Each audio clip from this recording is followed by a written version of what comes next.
weeks here in Bermuda.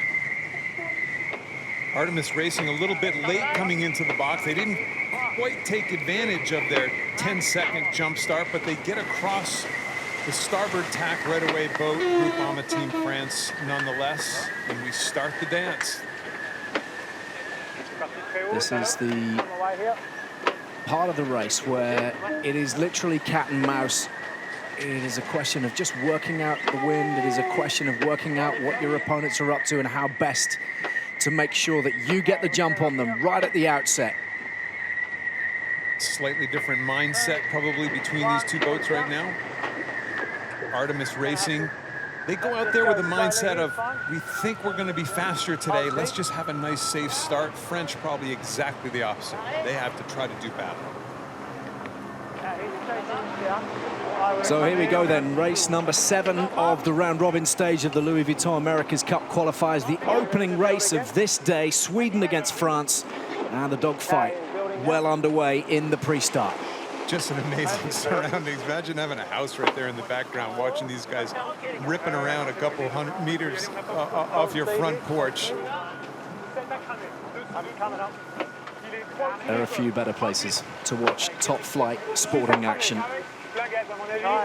So this is the dance we were talking about. This is coming up to the start line. Frank Camas coming in from behind Nathan Outeridge and trying to do what's called a hook maneuver.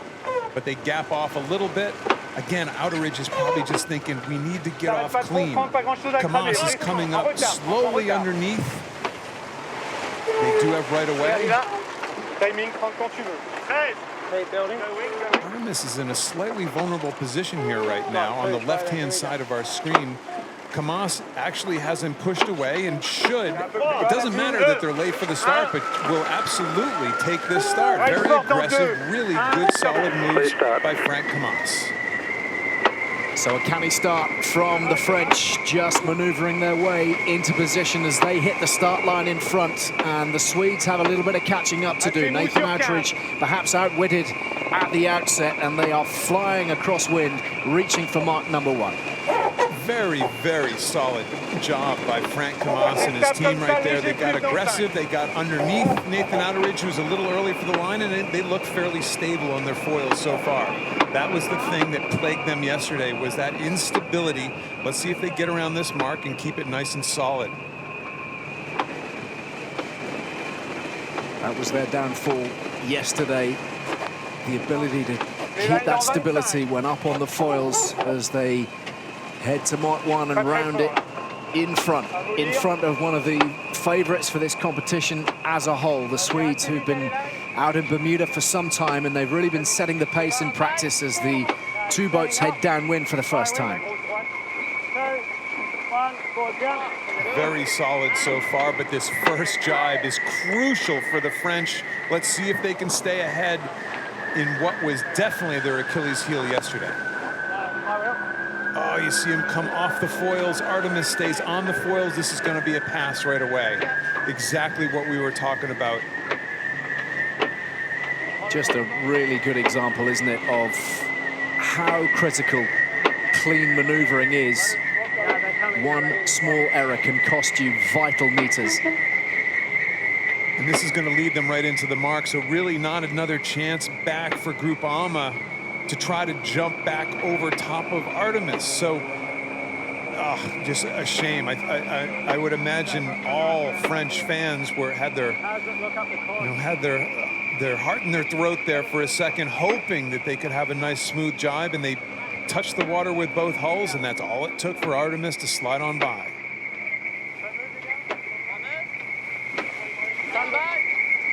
Some fabulous work from Nathan Outeridge and the Swedish team as they round gate 2 and head upwind for the first time this afternoon. And again, the French just failing to make their way round the gate without those hulls dipping in.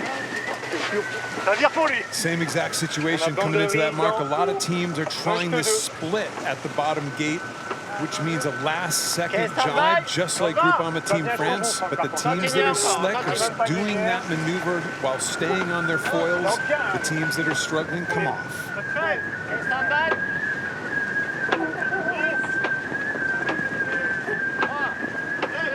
So the Swedes moving along crisply, nicely, cleanly. Let's check in for the first time this afternoon with Joey Newton, part of Oracle Team USA, but he's out on the water for us this afternoon. Joey, give us an idea of the conditions out there and how you see this particular battle shaking up. Hi, Ali. Hi, Ken. We've got about 10 to 12 knots out here, which is perfect for these boats, but interestingly enough, it's right on the crossover for the foils that are in these boats. And I've seen Artemis out there, and they appear to have a different foil on each side of the boat, one high speed and one low speed. So it'll be interesting to see how that works out for them. Great to have Joey out on the water for us, bringing us a unique perspective, and so too some of these camera angles as well. Yeah, so we'll look, that was a fairly small foil on this side, and it looks like, shockingly enough, Joey is spot on. This looks like maybe a longer foil on that they just lifted up out of the water. We'll have to get our crack statisticians in the back room. Maybe they can figure out how to measure these for us and confirm that one is longer than the other. But certainly the light air foil, that horizontal foil right here, it's going to be longer if it's a light air foil. It'll be shorter. It'll only be about, a foot and a half, maybe a third of a meter shorter if it's their high speed. And Joey, let's go back to that for a second. Why? If you could explain, if you could explain why you'd have two separate foils. It's an interesting question. Usually you put a smaller foil in or a more high-speed foil if you want to be faster reaching on the first leg of the race or the last leg of the race, and also a little bit downwind. But you'll pay a penalty for that foil when you're going upwind. So there's a bit of a crossover there between small and big.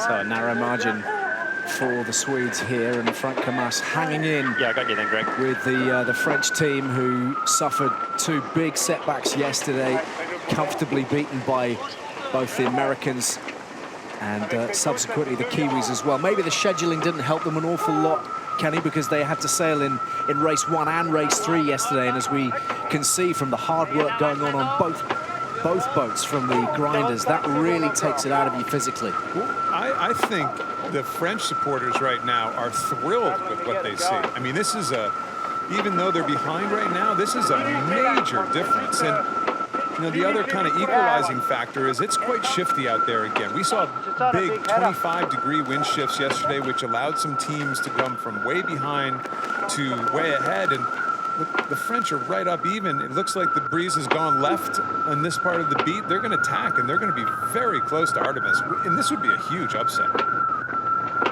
So the fly time, the amount of time the boats are up on the foils being measured constantly, and as we were talking about yesterday, the potential for some of these crews to navigate the entire course whilst their hulls barely touch the water.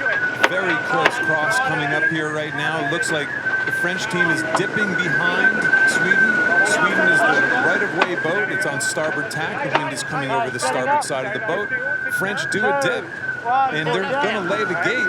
The French could be ahead when we come into this gate.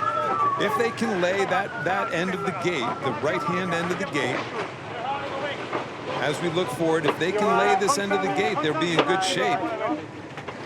All of a sudden, a big light air patch. Gosh, the angles, look at the angle differences. Look at the boat angle differences all over the place there. That's a lot to do with the wind velocity, not only the shift, but the actual velocity.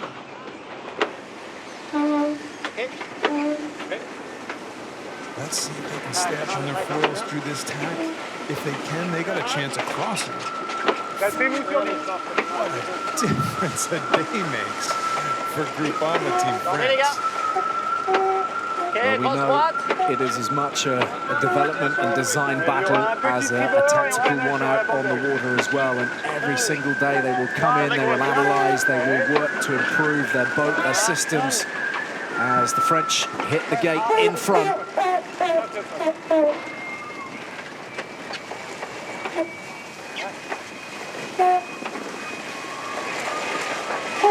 Banderie identificateur, vous pouvez y aller. Et stand-by. An all-French crew with a big lead right now. I mean, those two shifts at the end plus obviously they went very well upwind.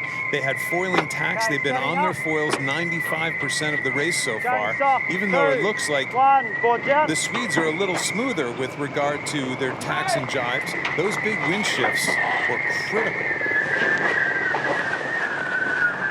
So the Swedes being put under a little bit of pressure that perhaps they might not have expected to be under this afternoon. Again, smoothly up onto the foils and ripping away downwind towards gate 4 of 7, but there the gap opening up between themselves and the French, and what a turnaround in fortunes this would be if the French could cling on to that lead. This would fall, you know, even in this early stages in the event, this would fall under the major upset category. Just a terrific amount of momentum to be had for the French to hold on to this lead. Well, a credit to them all, particularly to that man in your shot, Franck Camas, 44-year-old from Aix-en-Provence, his first America's Cup, a legend of offshore sailing, and looking to transfer all of that experience, all of that quality onto the America's Cup class. Yeah, don't look behind, Frank, because they're coming. They're coming fast. We saw him glimpse behind. I don't think... Sail your boat. There's Ian Percy, the team manager and the tactician of the Swedish team. 2 gold medals to his name from Sydney and Beijing. Think about it. Setting up. Whole heap of quality on that boat. Again, Groupama, can they stay smooth through this jibe? If they can, just a huge advantage. Looks like they stayed up on their foils. And maybe not the smoothest one by Artemis. Wow, what a turn of events. Just a little ragged from the Swedes, which is not something we've been used to saying. Certainly not in recent times. A little inconsistent through the course of the Louis Vuitton America's Cup World Series. Good victories, but lots of blowouts as well. But away go the French. They are flying towards gate 4. And dictating terms here this afternoon. Yeah, the little things, the ley lines, the keeping it on the foils, going around the marks, the little things is what's separating the solid players from maybe the not so solid players right now. And he said in his pre-race interview they had a long debrief last night. Man, oh man, I want to know, what did they say in that debrief?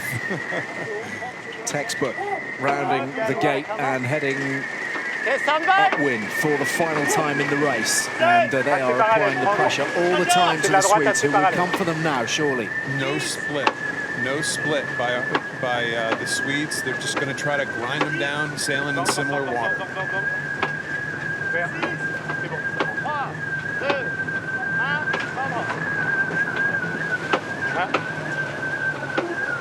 So the French taking it almost all the way to the boundary. Not such a great tack right there. Their hull landed down on the water. When that happens, you come out very wide on your angle, wide to the wind on your sailing angle, and you can give away big chunks of distance in a very short period of time. That was really well illustrated by the loss of speed as well. They dropped right down to 14, 15 knots or so. The Swedes similarly there as they maneuver. 2, 1, and taking off. Going back out to Joey on the water, Joey Newton. It seems a little lighter than we saw maybe yesterday. Is that fair to say? Yeah, I think that's exactly right, Ken. It's dropped down a little bit since start time, but just as we're talking about that, the breeze has filled a little bit for Frank on Team France. So I think he's heading the right way. He's looking pretty good right now. So the French in charge, and the Swedes looking to make up ground. They have closed the gap. We know they have a quick boat. We know they have quality all across their crew. They will be doing everything within their powers to reel the French back in. The outsiders, those who were, let's be honest, not expected to challenge for the greater glory towards the end of this month. One more maneuver, hopefully, for Frank Camas and the French team. They wanted one more tack towards that gate. Try to do what's called the ley line, the shortest amount of distance. A good tack. They kept that leeward hull, for the most part, completely out of the water. But if they can minimize their maneuvers now, these guys aren't getting further behind. They're not slow on Artemis, but they have to be perfect. They have to minimize the maneuvers. Hopefully, they're laying the gate right now.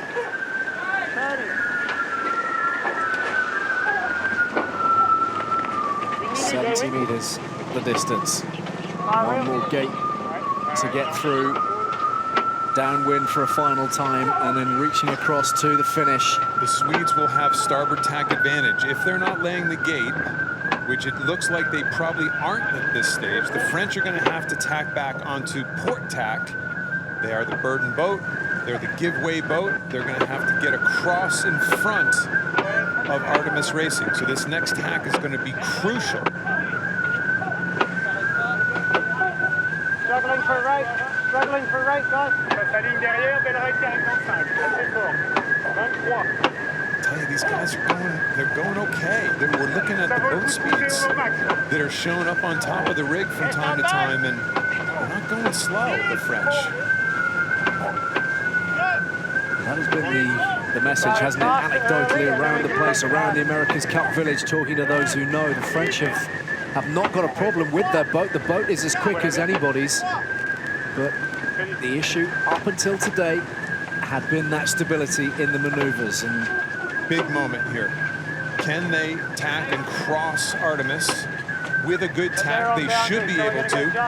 And they do. They had a good tack. Another great tack. Again, though, minimize the maneuvers, fellas. Get to that gate with as few tacks as possible.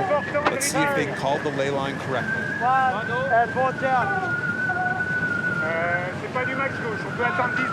Time running out for Artemis Racing. Again, a major upset in the makings. C'est pas grave, on refera un virement. Ça va virer là? Ça va virer, ouais. Ça passe? C'est pas grave, on n'a pas le choix. so the French setting the pace. Tight ley line. They're closing in, and they know that a first victory here would do wonders for them. Do wonders for their morale, their belief. They kept that very, very tight to the gate. Tight ley line. They just were a little early on their tack to the mark. They came off their foils. You know, we're going to find Artemis is going to come zipping right up behind them. For sure, that cost them as they come into the mark a little bit. Well, this is going to make for a brilliant finish, or it should do anyway. Artemis Racing, the Swedish team, all hands to the pumps, high up on the foils and flying across the water at 32, 33 knots, trying to hunt down the French and making a very good fist of it at the moment. It's the little things, Ali, the little things, and just being shy on that ley line there. Let's hope it doesn't come back to bite them. Again, Artemis crashing down.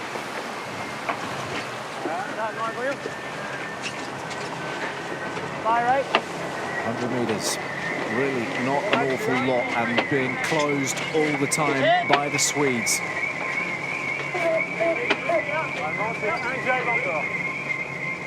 That last mark, the final one before the finish.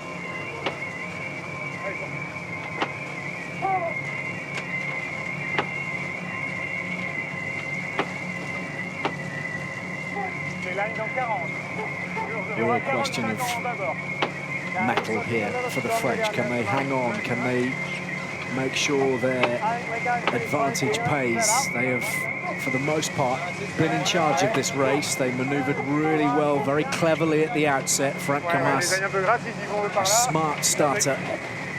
We saw that numerous times, didn't we, in the World Series? Not always resulting in victories for the French outfit, but here, looking to really make it pay. This is the jibe, Ali. This is it. You know, stay on your foils.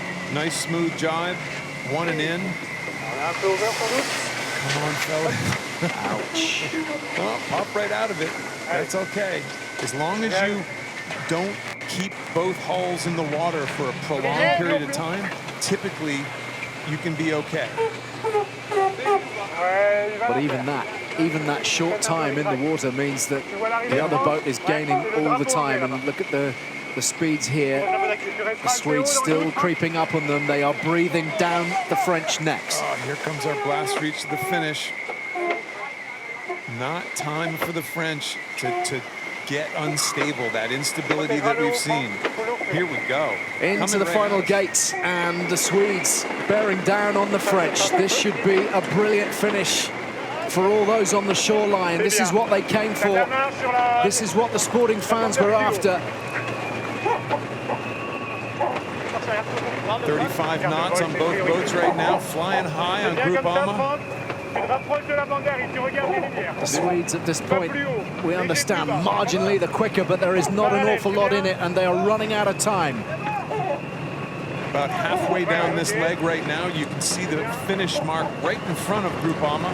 That's where they're heading, with the race village just to the right. I mean, literally, the finish line is 150 meters in front of our booth here right now. They are closing. They are still closing, the Swedes, but the French look like they might just have enough in the tank. Holy mackerel. What a shot. I think we can safely say they are there. What a turnaround for the French. And Frank Camas absolutely obliterated yesterday. And now holding off the Swedes in fine style. What a finish. What a race. And they can be very, very pleased with that effort. Suddenly, their challenge looking like a really genuine one. A marker laid down, and the rest of the fleet will take note. Congratulations. I mean, what a fantastic, fantastic race. The crowd is going crazy here. You can hear them all up and down the coastline. Everybody realizes what they just saw, an upset by a team who's been working exceptionally hard to be in this event. Never mind take a race from one of the people who was thought to be a real leader of the challengers coming into this series. So here's how it all broke down, and right at the top there, the French getting away to the best start. Definitely. I mean, you can honestly say that Artemis, maybe they got a little too conservative at the start. France jumped them. All of a sudden, here comes Sweden. All of a sudden, here comes, I mean, two great lead changes. So off the starting line, the French just simply did a better job at timing. Remember, they got a hook, what's called the hook maneuver. They held up Artemis, and off they go. But Artemis has a better jibe. They're going upwind. They get out ahead on that first run, and then comes two big wind shifts, and the French pass them right back again. We looked at this very tight ley line around the weather mark. These are the little things that the French still have to get better at. They have to make sure that they don't lose just bits and pieces at exactly the wrong time. This allowed Artemis to get right back in the game, but they have one good jibe toward the finish, come ripping in over the line, and win the race by 3 seconds. And you can hear everybody all the way over in France right now. Huge cheers for their heroes. I think one thing's for sure, we probably wouldn't have wanted that race from a French perspective to have lasted for too much longer. It was very, very tight at the end. Let's have a word with Frank Camas, the skipper, the helmsman. Frank, many congratulations. Wow, what a race and what a finish. Tell us, what did you do last night to turn things around? Because yesterday was not a particularly happy day. Yeah, but last night I sleep. I think it's a good thing. No, today we pushed more on the boat, and the wind was a little bit less. It was easier for us, and we are very happy for sure to win this race. And it's the first win for us, and the crew did a very great job, and it's good for the future. Wonderful, Frank. Many congratulations. Enjoy your victory. And what a great start to the day we have had. We've been waiting for 4 years, haven't we, to see these incredible AC50 foiling catamarans racing each other in earnest out here in Bermuda. And after just one day, already we've had all sorts of drama, none more so exciting and potentially dangerous than Land Rover BAR's spectacular crash with SoftBank Team Japan on the start line in the last race of the day yesterday. Dean Barker goes for a hook, and he's coming in hot. Oh, there's a big collision between the two boats. Yeah, I was clearly at fault, slid into us as we sort of approaching the start, and basically hit all the guys. No one wanted or was looking for a collision there. Sometimes that happens. Unfortunately, just at that instant, we had a sideways slide on our foils, so it brought the boats together and caused some pretty serious damage. This is something else, and you've got to fear for those guys, the grinders who were taking the full brunt of the hull. You see Derek's kind of fending it off. Yuki and I get absolutely squished by it, and Dino managed to hop out of his cockpit, which is pretty smart because, I mean, his wheel got absolutely mullered, so there's a few bruises, but we'll be fine.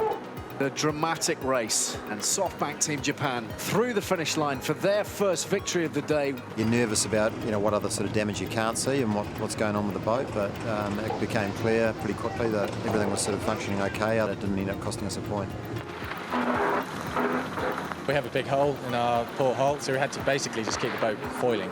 And as soon as we touched down, we started taking on water. So not only during the race, but once we finished the race, get ourselves back to the harbour in as quick a shape possible. And to the dock, watch point, the boat was going down, and it was all hands to the pumps and the bailers. We've got to go and fix the damage. Our shore team are, you know, best in the game.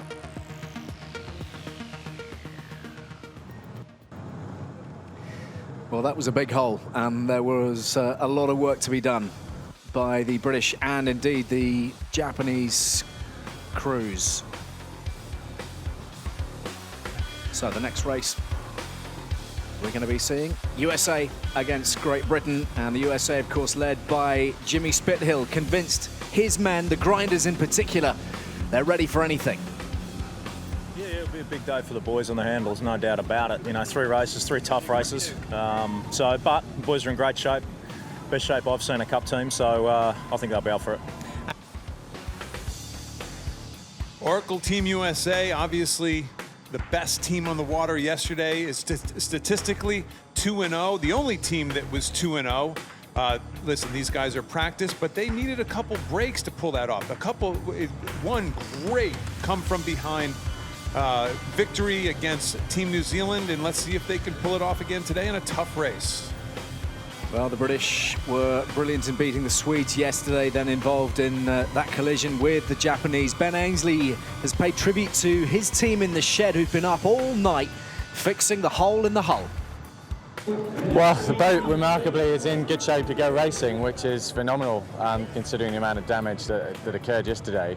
And yeah, our shore team, 30-40 guys there working through the night, consuming a huge amount of coffee and a lot of blood, sweat and tears to get the boat back in the water. So, you know, incredible team effort, and we're really excited about, you know, 2 big races to go against Oracle and Team New Zealand.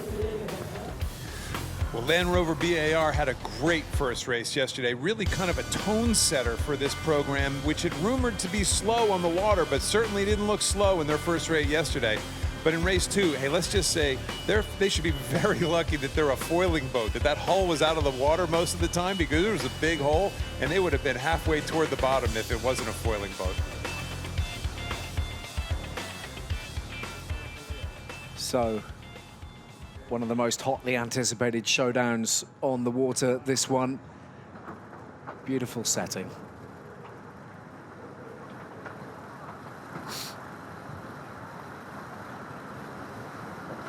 So there's no love lost between these two teams. That rivalry really something to savour. The dynamic between Spithill and Ainsley is a fascinating one. The American gunning for a three-peat at the America's Cup. The Brit, the most decorated Olympic sailor of all time. Not to mention, during the last America's Cup, Ben Ainsley, the tactician on Oracle Team USA. So it's fair to say that these two probably know each other pretty well. His teammates are foes, and we know how much it means for one to beat the other. They've made that abundantly clear, both on the water and indeed off it at times too. Absolutely, and notice there's a little just different angles here in the race course when it comes to how they're utilizing this starting box. Yesterday, we saw the teams get well down into the starting box, and today for sure they're up kind of tighter angles, up closer to the line itself. go deep, man, Thomas. This is really kind of the benign part of the dance. Everybody's setting up, seeing where the other guys. Here's Ben Ainsley possibly going to lead back early in the sequence. They're still pretty close to the line. Race number 8 then, the second of the day in the Louis Vuitton America's Cup qualifiers. One of the great sporting rivalries, traditional foes on the water.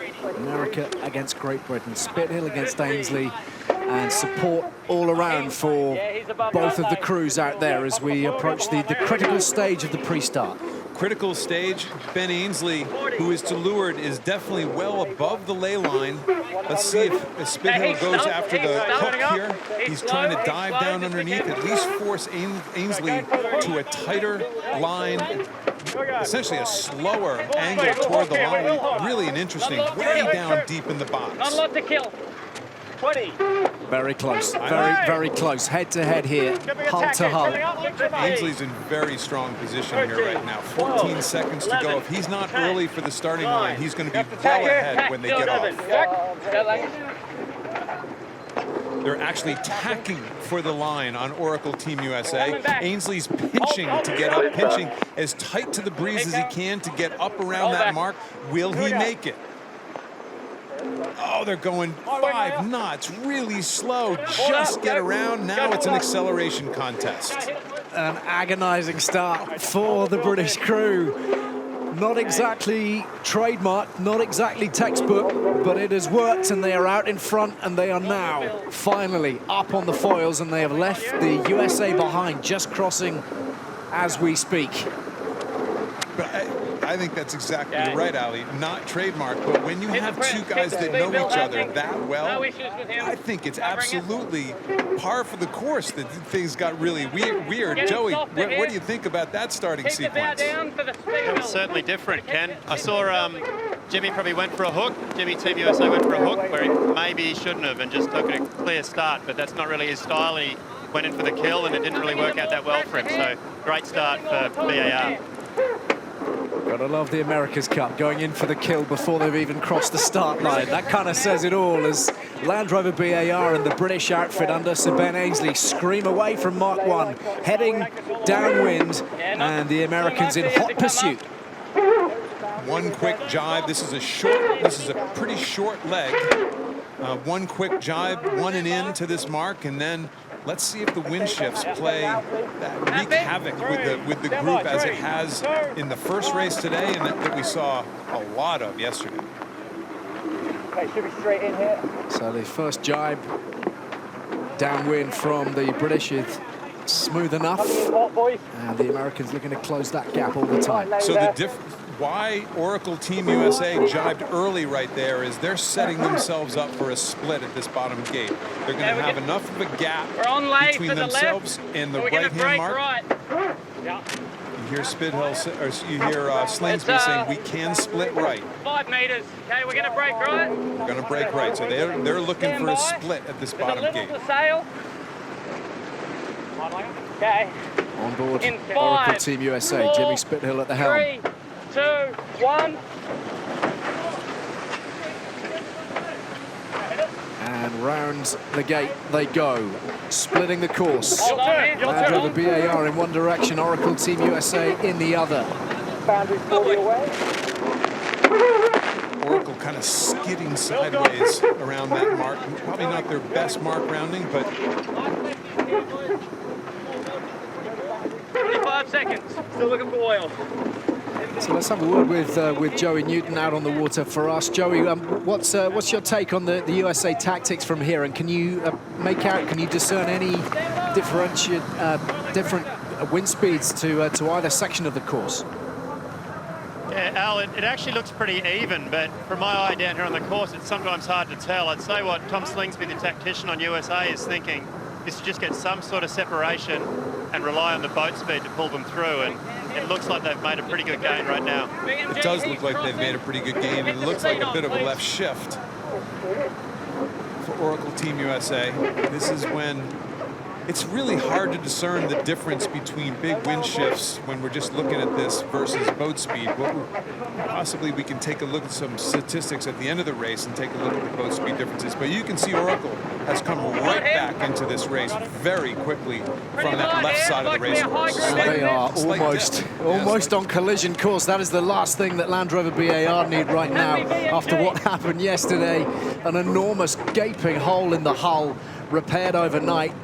And the Americans taking them head on, and Jimmy Spithill laying down the gauntlet to Sir Ben Ainsley. Yeah, just closing speed of about 50 knots. No big deal amongst friends. Going softer, keep the press on. Going to be tacking. Stand by. I think they're on a big lift on Oracle Team USA right now. Touch and go. 3, 2, 1.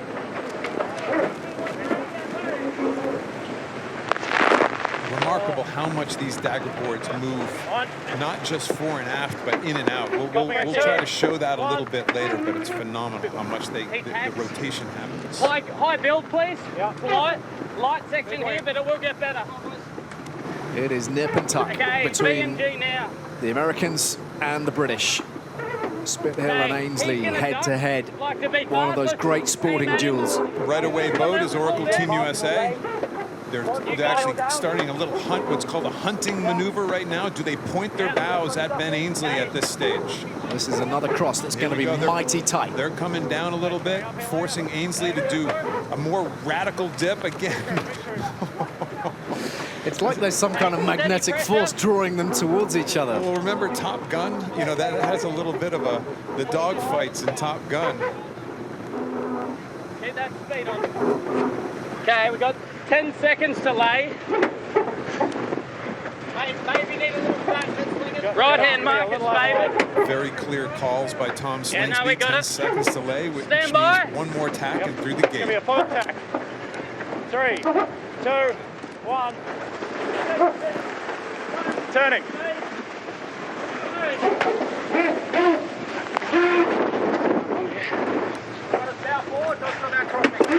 Let's keep going. High build. Smooth on the tack from the Crossing, Americans. high build, right turn.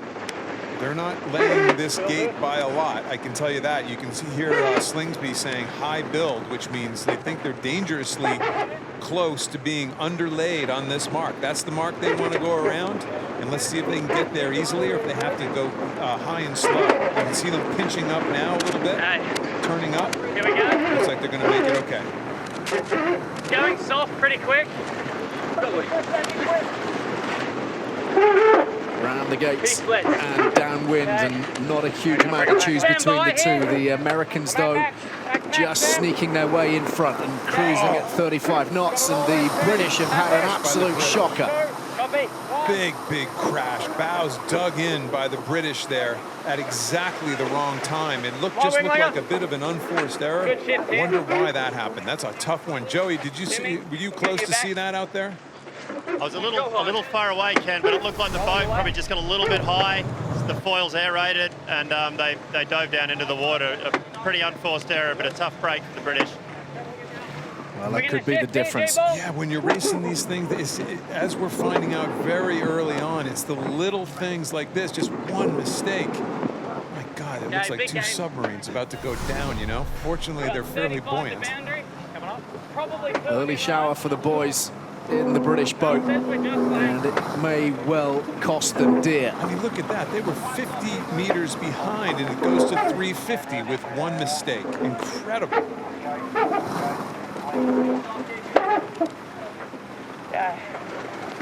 Just wonder if the hull is leaking there, Kenny, to the right-hand side. No, I think what happens is the cockpits get full of water, and they have drains on the inside edge of them, so that there's water. I bet you they're knee-deep in water. Yeah, that would. I think just going to be water flowing out from either from the daggerboard box or likely from the. Oh wow! I'm not so sure about it. I'm really not. Okay, hold it. We just kind of saw a little bit of an opening of a crack. That looks like the previous damage from yesterday is causing them all kinds of bother. No problem. Okay, I see what you mean. My goodness. I think they're bailing out right now. Oh my goodness, it's all cracked up in this whole area right here is cracked. And this is a major concern for the British Challenge. They've spent so long trying to repair the damage from yesterday, the collision with SoftBank Team Japan. They are around about 300 meters behind the Americans, who are turning. I wonder if they know how much damage they have right now. Press. Because if they knew, they would be stopping racing. They just want to get the boat off the water and into the shed as quickly as possible. I don't think they know. It would be almost impossible for them to know. He set up the split. Stand by. Touch and go. Touch and go. 3, 2, 1.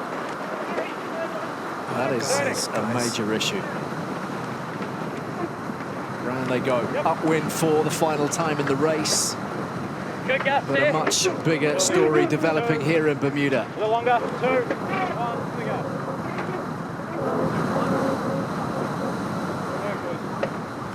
Joey, can you see the water coming out of this boat? Yeah, I can, Ken. I think it still might be residual water from the big stuff that they had at the top mark. The boats have scuppers that allow the water to run out in just such that situation. Yeah. But it takes quite a while for it to run out, so I wouldn't be surprised if that is just what we're seeing. I'd be really surprised if that was damage from the day before and it come unstuck. But hey, anything could happen with these boats. It could, you know, what looked like a crack could have been the seam, like almost a paint seam on the boat. So let's not panic about that. If that was the damage that we thought we saw right now, they'd be in big trouble. You know, there is so much load on that part of the boat with regard to the actual dagger board right there. Fine. Nice tack, boys. Very good. So the British well behind and suffering a major setback on leg 4 with that splashdown, and they may or may not have trouble with their hull. It's so difficult to tell from this kind of range. If the water that was coming out of the hull, Kenny, previously was residual water. That's a scupper right above it. You see right above it, there is a scupper right in here, and that scupper is just, there's water coming out of it. You can see that area right by the bottom of the sea, right there, and that's just water coming out of there. So I think Joey's called this one correctly. What we may have been looking at before is just the paint line of where they did the repair last night. Because if that was actually a crack that we saw, there's no way they'd still be sailing right now. They would have had much bigger structural damage. Okay, so what you're saying is what we've just seen there is normal. I don't think anything's normal at this stage, so if I could preface that.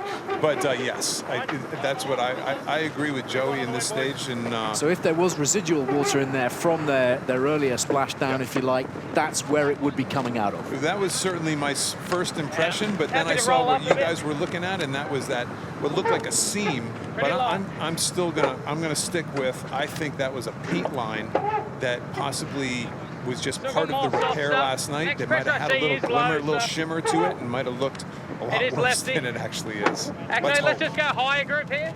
Well, in the meantime, it's starting to shift the USA have a lead of 200 meters, and they are looking to make sure that the British pay. Some left-hand breeze. Okay, VMG in this. Okay, one and in right.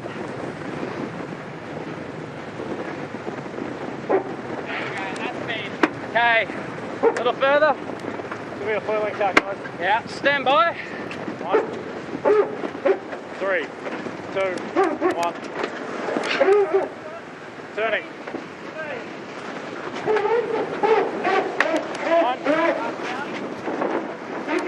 1 last tack toward gate 5 for the Americans. 2 wins from 2 yesterday, and setting the pace here this afternoon against the British. You saw they didn't take any chances whatsoever coming in on the ley line to this gate, and they just didn't want to come around thin or tight to the wind on this mark. They wanted to be foiling and ripping around this mark, going 30+ knots, and looks like they pulled that off okay.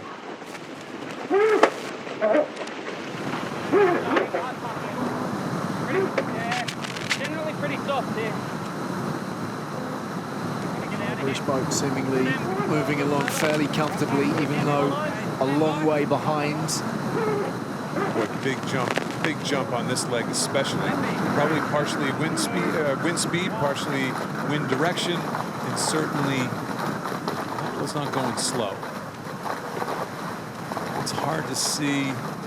Doesn't appear to be any water coming out of the boat anymore anyway, so yeah, I'm sticking with my guns on the first call, and that was before you guys spooked me into thinking that the boat was split in half. Ali, thank you. Well, there would have been a few nervous Joey boys in the Land Rover BAR shed when they saw those. Sorry, all British fans. We might have spooked the herd a little bit. Joey, thanks for backing me up on that one. I appreciate it. Well, it's going to need some pretty close scrutiny regardless, isn't it? Whether there was any water that shouldn't have been pouring out of unexpected places. They will be inspecting that very carefully when they get back from this race. All that hard work last night to make sure they were shipshape for today. Hopefully we can go back and look at those moments when it did look shiny, like something weird was happening. Because yeah, I'll give it to you. It looked strange there for a minute, but I'm sure we definitely freaked out some British sailing fans. Sorry. Big shit. Happy to build, full build.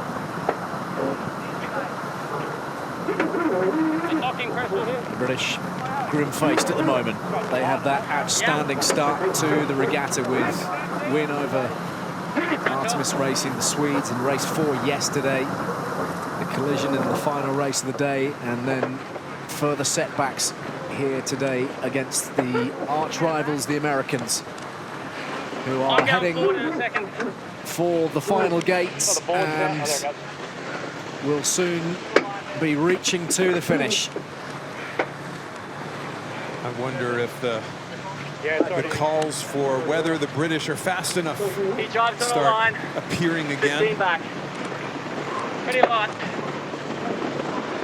Because certainly, like you said, they had a nice jump. They had a serious jump in this race with a great start by Ainsley and his team. Tremendous American support, and they are racing like champions at the moment, flying towards the finish line. Great Britain left trailing in behind with quite a lot to think about before their next race against the Kiwis. Just flying right there, huh? Almost 40 knots of speed from Oracle Team USA. Just look at that picture.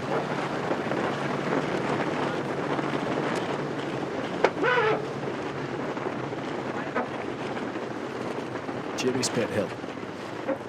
Bossing proceedings here in Bermuda. The defenders of the America's Cup itself, yet again confirming their status as favourites. Beating the British in fine style. They are 3 from 3. They are looking in beautiful nick.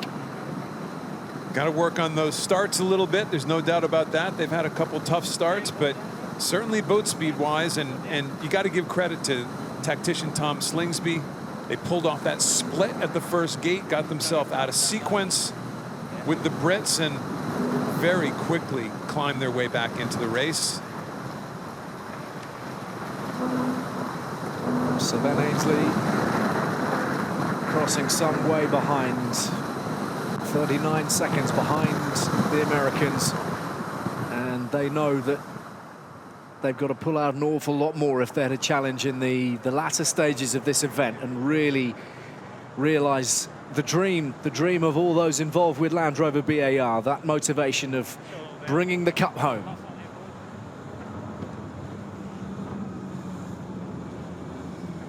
Plenty to digest for all those on the shore. Chance to draw breath and hear the summary of the race itself, Ken. Yeah, I mean, obviously the great jump, first good leg, downwind leg, and then all of a sudden USA got that split at the first bottom gate, got themselves out of sequence, and just slowly started piling it on. It was really that one leg, that one upwind leg that they got, that they really made their big comeback. Be interesting to see from Jimmy if he thinks it was big wind shifts or if it was actually boat speed or a combination of both, typically.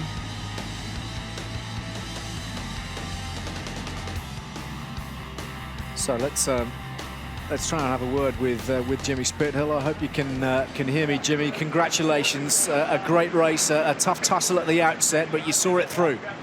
Yeah, it was a tough little race. Very, very shifty on the course. Some big lulls out there, but great effort by the boys and the sign of strength to be able to come back. Jimmy, take us back to the starting line. Interesting, way down deep in the box. You went for a hook at the last minute, and I'm guessing if you had that one back, you wouldn't have done that last dive down there to try to get underneath him? Yeah, for sure. I mean, we felt he was real aggressive in his last turn, so we went for it. But at the same time, we both got caught out by a huge left shift. So, yeah, we both almost didn't lay. And, no, for sure, it was a mistake, and my hand's up for that one. Now, nice pass, obviously, on the long beat. Really good call by Tom Slingsby at that first bottom gate to get the split, and then all of a sudden 2 big wind shifts. Want to take us through that, whether wind shift or boat speed?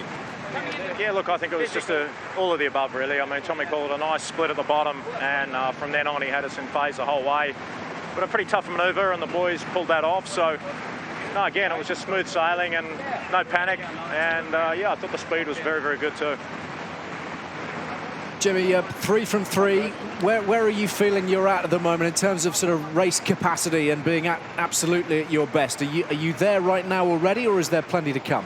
No, we're a long way off. I think if you asked anyone on the team here, we're still not really satisfied with how we're sailing, and there's a lot of improvement left on the table. But at the same time, that's pretty motivating for the guys. The boat's getting quicker every day, and we've just got to keep that going.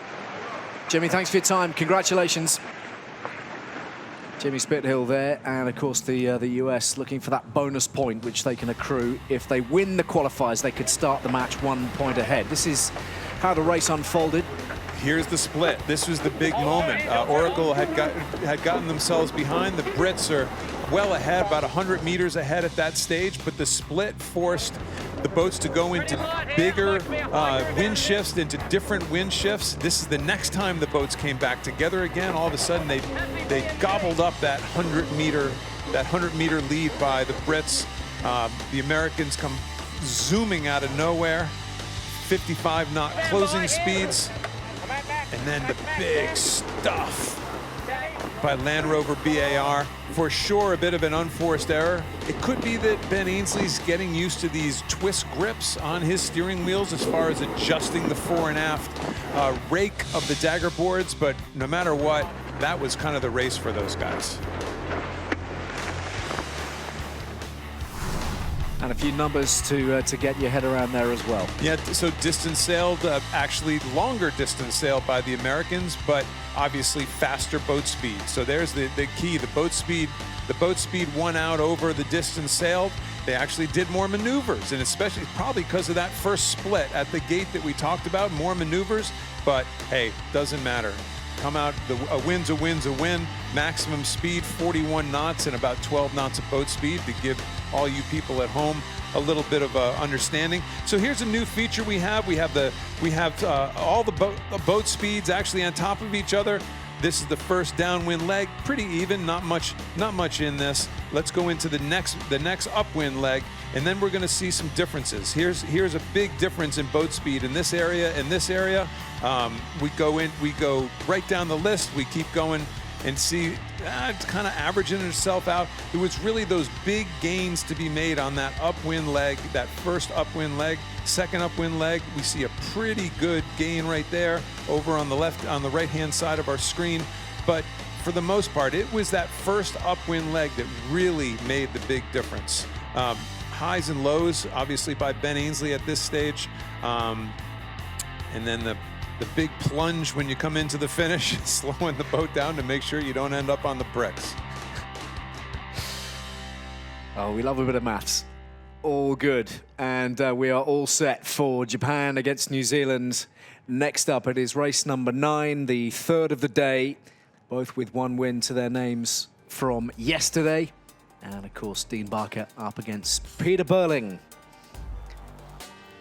There's the Japanese, beaten by Sweden, bouncing back with victory in that dramatic race against the British, in which their boat was damaged as well. Their shore team have been hard at work as well. Their helmsman, Dean Barker, knows it was a genuine setback to have the British collide in that way.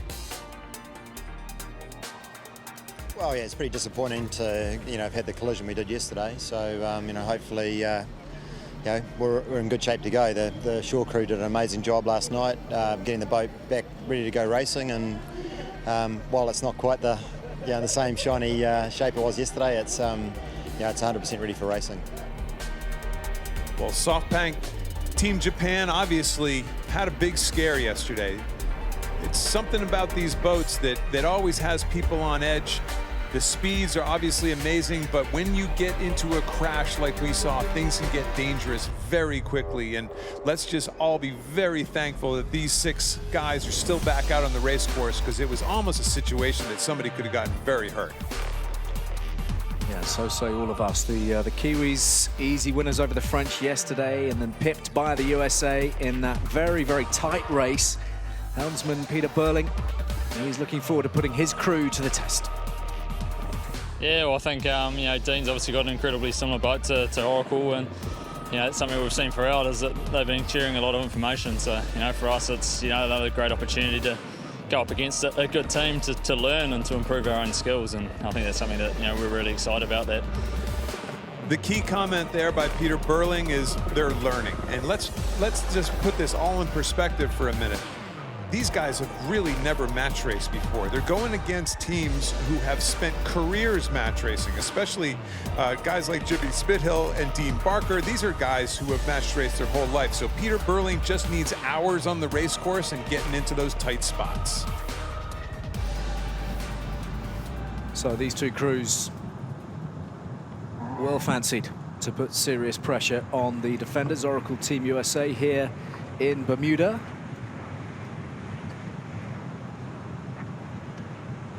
In some regards, we have the present and the future of New Zealand sailing going head-to-head in this one. Dean Barker with all the experience you could wish for, including, of course, the America's Cup victory to his name back in 2000, and Pistol Pete Burling, the young gun, the Olympic gold medalist, with all the credentials to carry the Kiwi torch.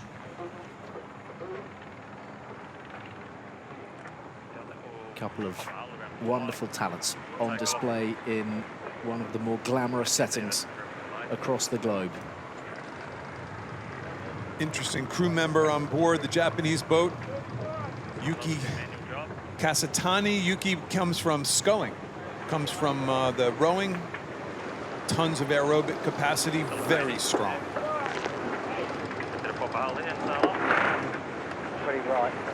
So the Japanese with port entry this time. The battle lines are drawn.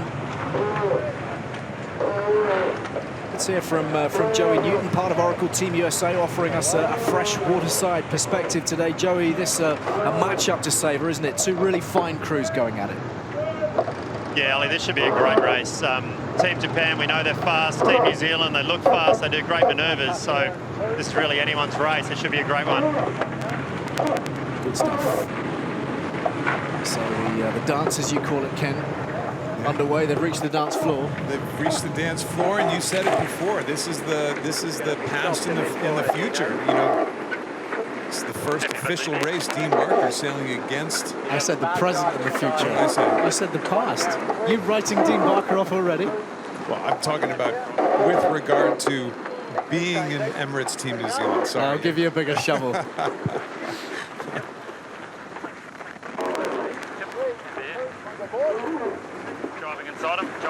So a fascinating matchup between these two. Just look at where these guys are racing. It is just blissful, isn't it? Crystal clear waters. Idyllic.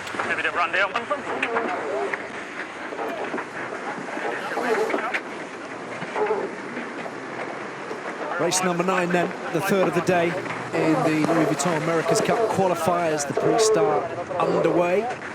And how are the two crews looking at this stage, Kenny? This is looking very familiar. Here comes Dean Barker coming in for the hook at high speed. Sound familiar? Yeah, last time this happened, there was an ugly outcome. But this time around, The Kiwis are definitely a little more ready for it. They get up on the foil very quickly, but they are early back to the starting line right now. This is exactly where the last starting group got themselves well down in the box. Dean Barker's probably just given in at this stage, and he's going to try to gap off and just do the timing a little bit better. He's not in a position where he really can go for a hook anymore.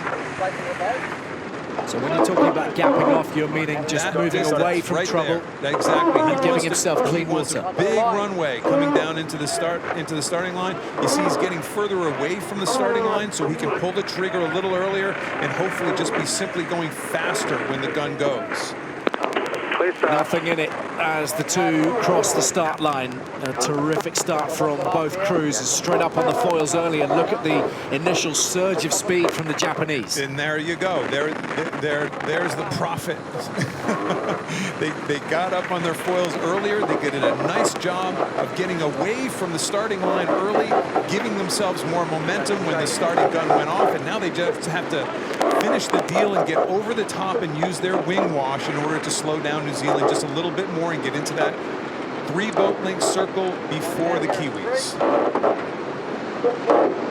Great pace at the outset, 35, 36, 37 knots as they find Mark 1 and head downwind for the first time in the race. I'm guessing that Dean Barker has had this race circled on his calendar for about 2.5 years. Yes, it is not all about the team, is it, in these races? In some instances, it is so much about the individual as well, and Dean Barker, with all that history behind him, a proud, proud Kiwi, winner of the America's Cup with Team New Zealand in 2000 and devastated to lose out in 2013 in San Francisco. Two very good jibes right there. SoftBank Team Japan did what Frank Kamas didn't do in that first race. Stayed on his foils, accelerated out of the tack. Two really good jibes. Obviously, two very solid programs.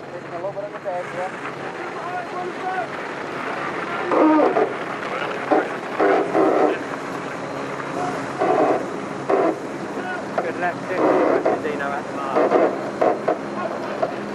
Still going to take some getting used to for me.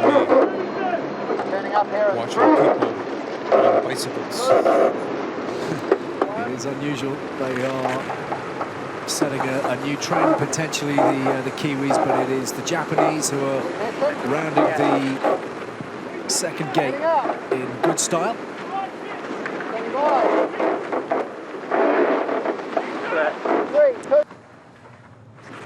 The Kiwis, the Kiwis chose not to do a split at that bottom mark and chose to just kind of boat speed them and maneuver them on the race course, keep themselves in similar water. They might have thought the wind shift was going the other way. They didn't have necessarily a great tack, though. Their hull was in the water for a fairly long period of time. Yeah, the Cyclaws working hard. Those pedal bikes used to grind in what they believe is greater efficiency for the hydraulic systems, the energy generated. And great to see the Japanese supporters out in force as well. Of course, they had their time in the Louis Vuitton America's Cup World Series, the final event held in beautiful Fukuoka back in last November.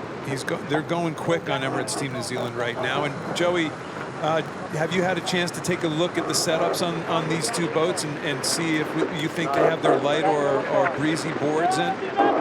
Yeah, Ken, I think both these guys have their high-speed boards in, so, I mean, it was pretty telling across that reach. They were both going pretty quick, but, you know, that start was a lesson in how to do it from Dean Barker. It's pretty hard to defend against that. So there's the underside of the Japanese boat, and don't let's forget, it wasn't just the British who came off with damage to their boat from that collision yesterday. The Japanese had plenty to repair as well. We understand Dean Barker's wheel got a real pummeling, and so too the grinders, of course.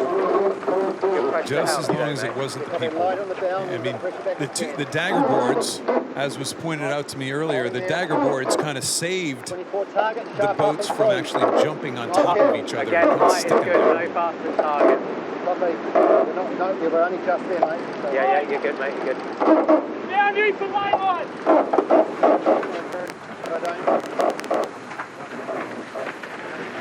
What a scene.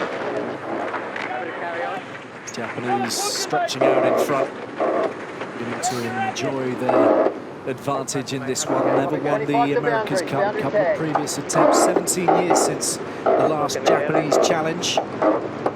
But with all that technology and innovation available, and with a man like Dean Barker at the helm, there are great opportunities ahead for them, you feel. We were talking earlier about the circling it on your schedule, for sure for Dean Barker, but also for Jeremy Lomas and Derek Sayward. I mean, they were both with Emirates Team New Zealand in the last campaign as well. Came across here with Dean Barker. Try to take another shot for another team, and certainly an upstart team. And this is one where Dean, for the first time, has been the CEO of the program. So no excuses, you know. You get to look in the mirror at the end of the day, and it was your decision that made the right call or not the right call. Try and stay high. I think you will get there, yeah? Probably. I'm not sure. He's teched early. I don't think he's left this gate. Right, right gate, should I say. Yeah, copy. It's a double speed here, bro. Yeah, copy. Come on. Saying high mode, isn't it? High.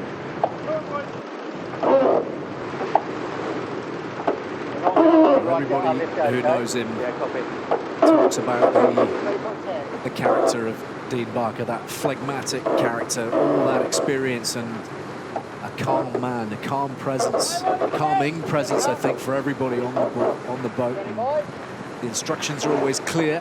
This is no runaway, though. There's only 100 meters between this right now. The Kiwis are still going quick. One more tack for both boats coming into the mark, and when you have a tack that bad, 100 meters, as we've seen, gets chewed up pretty quickly. This is going to be a close race at this top end. That tack did not help, obviously, the Japanese. Both hulls diving deep down, and the Kiwis looking to make the most of that now as they round the third gate and head downwind again.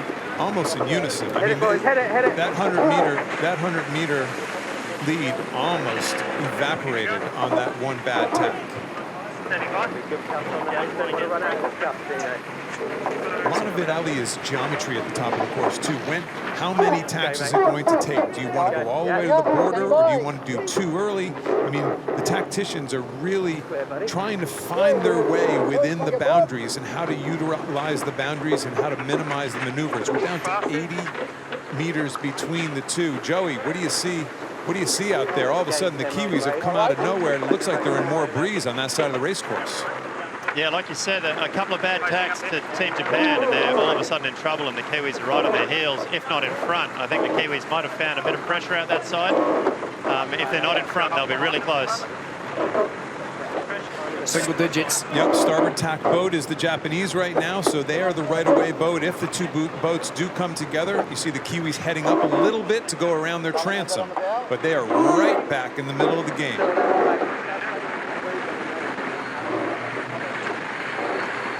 Great boat speed from both crews at the moment, and the battle is properly joined at this point. Leg 4 of 7. Plenty of time yet for this to unfold in either direction. Be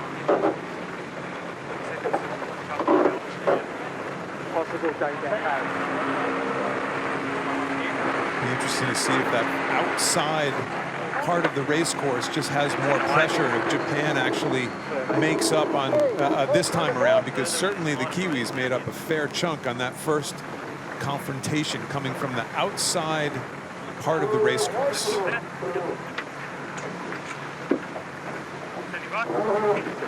One thing we're learning, aren't we, is that here in Bermuda there is perhaps no such thing as a consistent breeze. It seems to be quite variable. You talk about it being puffy and patchy. There seem to be holes in there as the breeze comes off the landmass. Yeah, it looks to me that the Japanese have made out on the outside part of the race course. Yeah, it's where the landmass is and where the breeze is coming from. And the breeze coming up over a big chunk of land, it just makes it unstable. The friction of the land is making it unstable. Left gate, early tack, okay? If he goes right-hand mark. From the Japanese. He might struggle for right-hand mark. looking in fine fettle. Eyes on him, Des. Round gate 4. Upwind for the last time in the race. Another smooth manoeuvre. As we were saying yesterday, one of the crews who have been here in Bermuda for the longest period, they settled quickly here, and they've been practicing at length in and around this area on the Great Sound. Very light overall everywhere.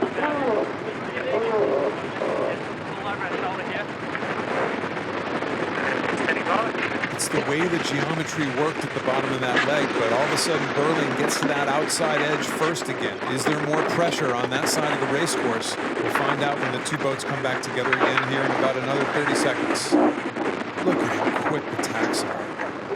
I'll tell you what, the Kiwis consistently going around the marks, go around very stable and with pace. Sure enough, big gain again on the outside of the race course. There just looks to be, Joey, it looks to be just more pressure on the outside edge. I'd agree, Ken. On the left side of the course, as you're looking upwind, there just seems to be more pressure, more breeze the whole time. And another thing you're seeing on this course is the Kiwis just consistently tacking well, and they're making little gains every time the boat changes direction.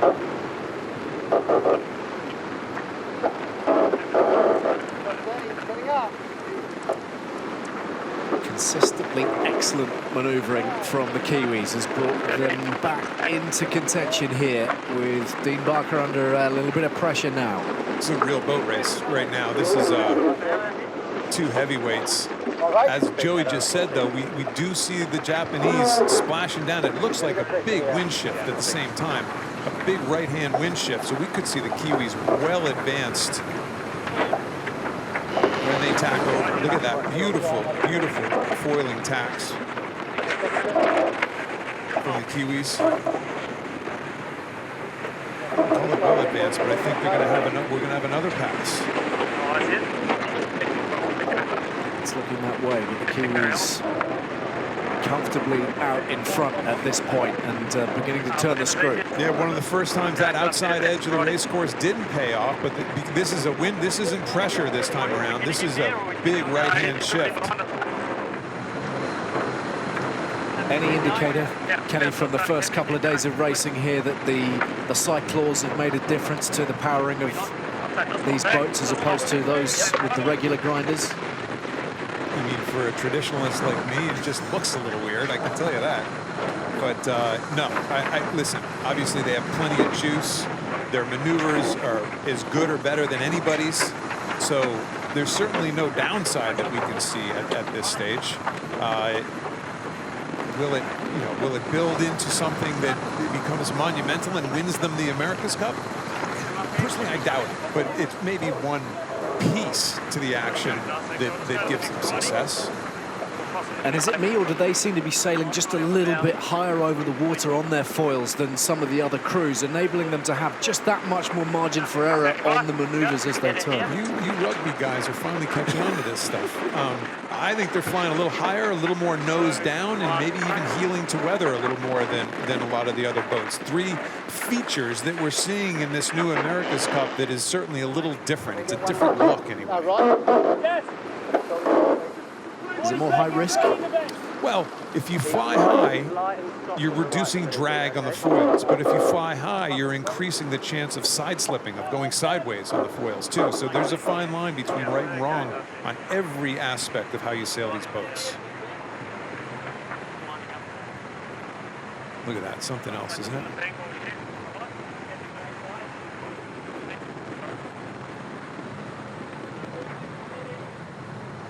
Japanese being asked the questions this time around, and they're responding well, so everything pointing towards a grandstand finish.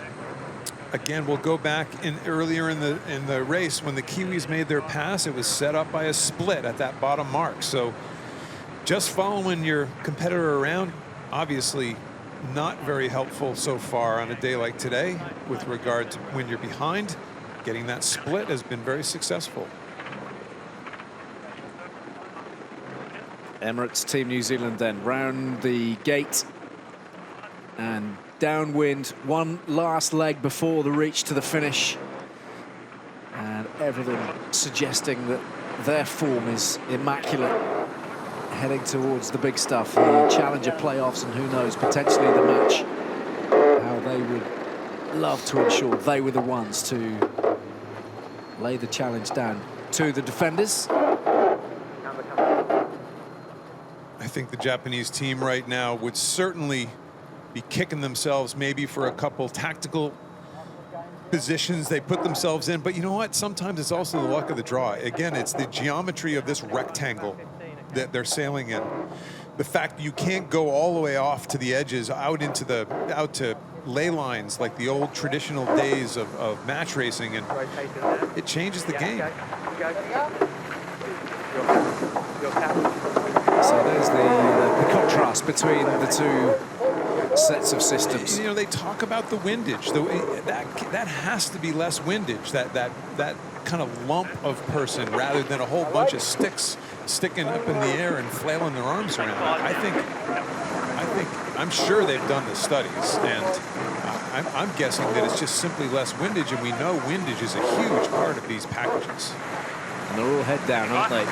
They're not allowed to look up and enjoy the view, not unless they're being called across to the other side of the platform. You certainly get to know the guy very well sitting right in front of you. You can even introduce themselves to each other in the face when they're done. Terrific Kiwi support here as well. Such a proud tradition of sailing, of course, back home in New Zealand, and Peter Burling carrying the flag here in Bermuda. Leg 6 of 7, beginning to stretch away. Again, you're in that zone, though, that kind of 100-ish meter zone where one mistake, it evaporates. So the Kiwis are in no position to certainly make a splashdown driving mistake here. Dean Barker would pounce in a heartbeat.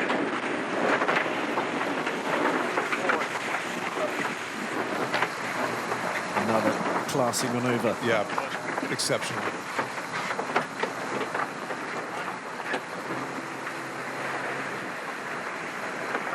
A little bit to do here for the Japanese, and time beginning to be against Dean Barker and his men. Hundreds of boats out here in the great sound, spectator boats on this beautiful Sunday afternoon, watching some pretty spectacular racing. So the final gate ahead of the finish line, it is the Kiwis who are flying, having negotiated all the obstacles and all the questions that the Japanese have thrown at them. Dean Barker will be disappointed at the outcome, but for Peter Burling, for Emirates Team New Zealand, that has been a very high quality display.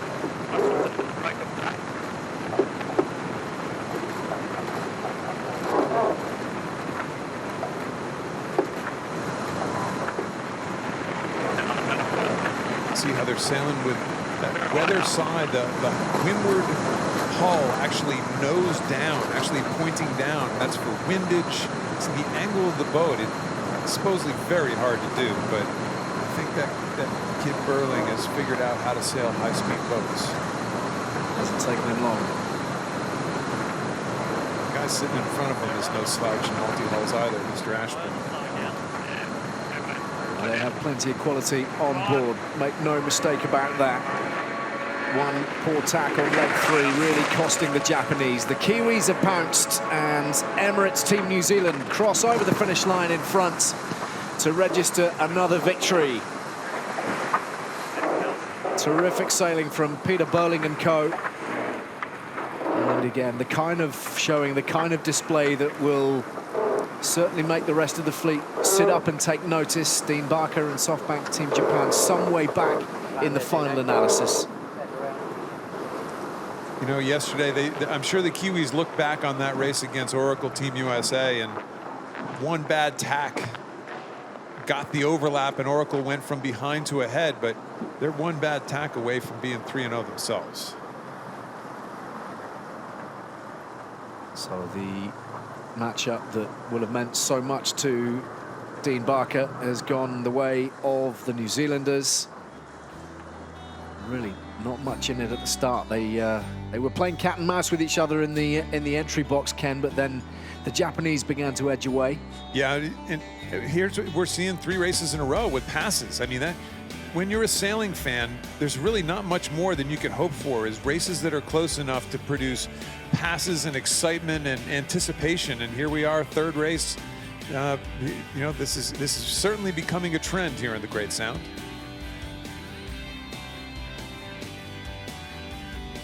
So confirmation of the second day of racing, wins for the French, rather surprisingly, very narrowly over the Swedes. USA edging out Great Britain with something to spare, and then confirmation of the victory of the Kiwis over the Japanese. So let's bring in Peter Burling, helmsman for Emirates Team New Zealand. Peter, again, many congratulations. That looked like a textbook sail, really, not too much to be complaining about. Yeah, well, obviously yesterday we thought we had you know, plenty left in the tank against Oracle and the boys, and you know, obviously Dino's sailing a incredibly similar package to them, and now I've kind of had a pretty good crack at the start, but you know, he just got a little bit more speed over the top of us there, but you know, to be able to sail back up the beat and you know, get a massive gain like that, it's really pleasing for us and the boys. Peter, it just seems like your tacks and your jibes are just simply smooth. You spend less time in the water with your hulls than other boats. First of all, you're seeing the same thing, and secondly, can you give us a little hint why? Well, that's obviously what we're trying to achieve, you know, to keep the hulls dry as much as we can, and obviously that first tack out of the bottom mark was a bit of an average one for us, but you know, we did some really good ones there, and obviously the boys, we did a fair few manoeuvres in that race, so the boys were able to wind and you know, put out some pretty serious power, and I think that's one of the advantages we do have as cyclists on board. Good to know. It's been fascinating to watch, Peter. Many congratulations. Enjoy your win. There's not a whole lot of time to soak it up. You'll be back in action shortly, but well done. And Emirates Team New Zealand well on their way. They're in action shortly against the British after USA have taken on Sweden. But here's a review of what we have just seen. The slingshot by SoftBank Team Japan. They had a little better running start and got over the top of of Emirates Team New Zealand coming into that first mark. Out to a good lead, but one bad tack evaporated about 100-meter lead that they had the second time around at the top gate. You notice they just couldn't get the boat back out of the water again for a long period of time. Emirates Team New Zealand comes in from the right-hand side, well behind, and just gobbled up that lead in no time. Back up the next leg, back and forth. Ducking, tacking, really close calls. Emirates Team New Zealand gets the left-hand shift, gets out ahead, and goes roaring into the finish line with a nice little lead in what was actually a very close race. Well, what a perfect setting for America's Cup racing we have out here in Bermuda. Crystal blue water, great sailing conditions, sunny skies. You could not ask for more. For the island, it's been a long time coming. Anticipation for this huge event, arguably the largest in Bermuda's history, has been brewing for years. And last night, finally, at the official opening ceremony, the wait was over.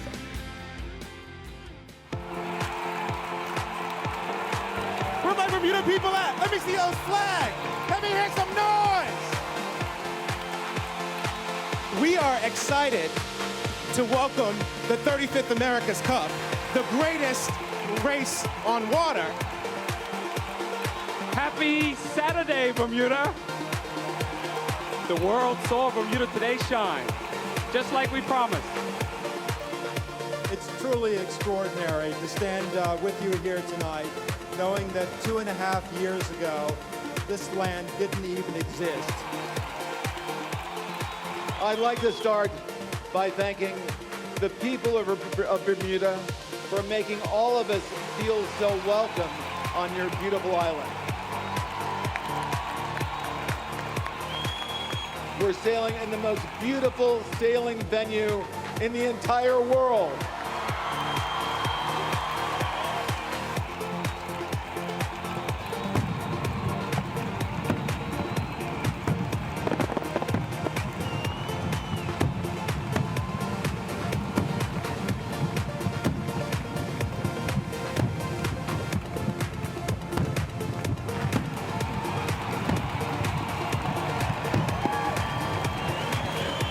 have a wonderful 6 weeks from the bottom of our heart.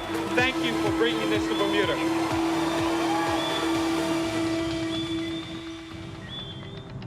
Quite an opening ceremony, and fitting that it lived up to its billing. What a brilliant few weeks we've got ahead of us here in Bermuda. And next up, part of the round robin, Louis Vuitton America's Cup qualifiers, USA. With this 3-0 performance record so far here in Bermuda. The Swedes with just one victory from their 3 races, and coming into this regatta, so many people talking up Swedish chances. Let's see if we can get a word with Joey Newton out on the water for us this afternoon. Joey, you've been a little bit surprised by the Swedish performance so far? Yeah, I have been, Ali. They've it's been really uncharacteristic of them to be sailing, you know, with a few poor manoeuvres. They've been so polished up to this date, so I have been surprised, and we'll just see how they go in this race, if they can pull it all together after the defeat from Team France. Another wonderful battle between 2 very high-class crews, 2 very high-class helmsmen, Jimmy Spithill and Nathan Outridge. Okay, I'm out.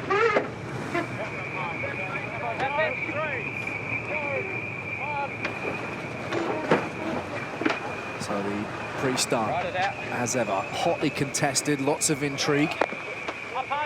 There's that turn coming back early by Oracle.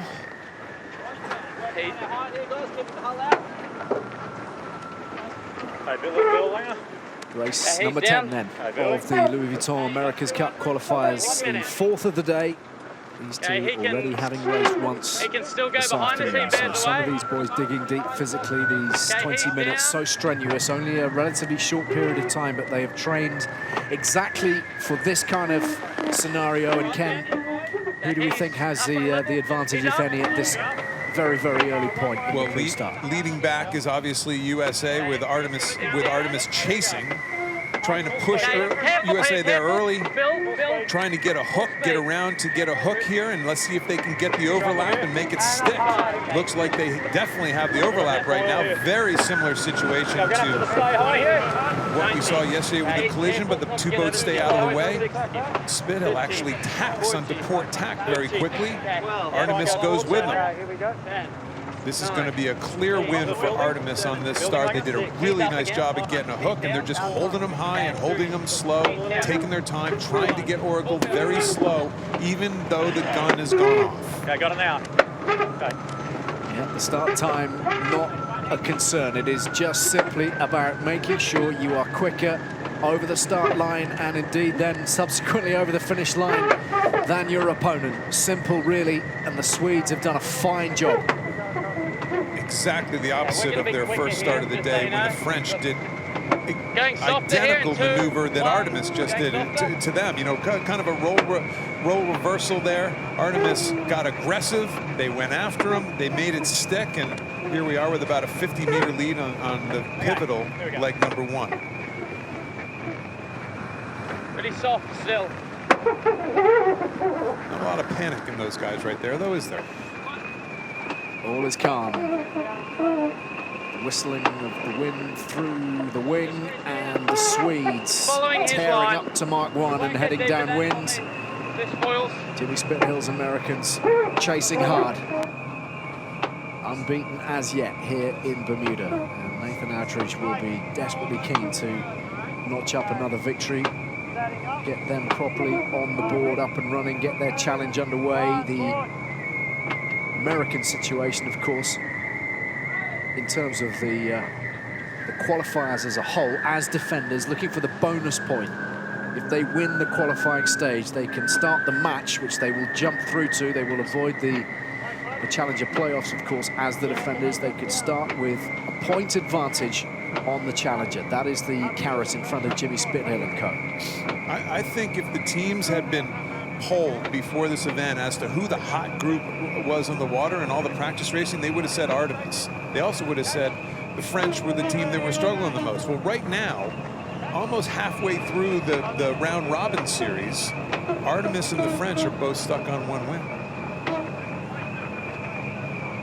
Let's see if Oracle goes for the split here, or if they follow them around. There's the split.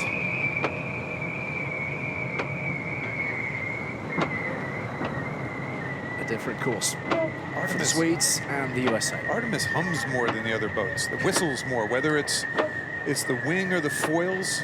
I'm not really sure. A lot of times it's the foils on these high-speed boards. Not dissimilar to the Bermuda tree frogs at night time. Look at the movement of that dagger board as they go into it.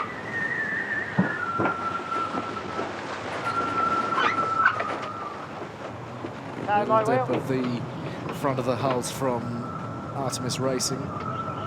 Joey, it doesn't look very windy on that right side again right now. We've lost Joey in the water. There's the tack, popped out of the water, everybody running aside. Little hiccup.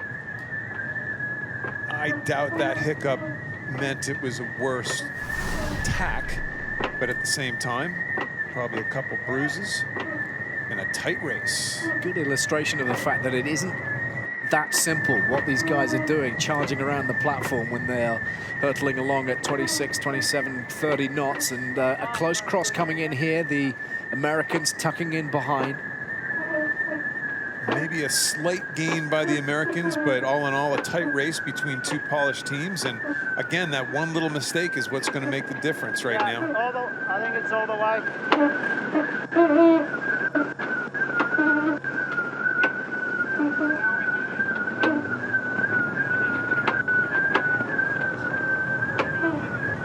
Still looks strong this side, that isn't it?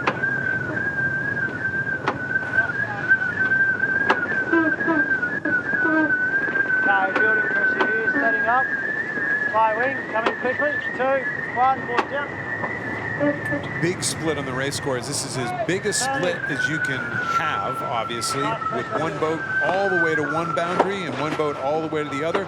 This is totally going to be determined by which wind shift comes in. Does it come to the right for Oracle, or does it come for the left for Artemis? Looks like a game.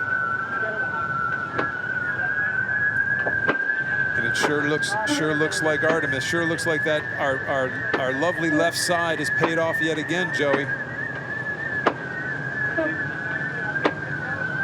You there, Greg?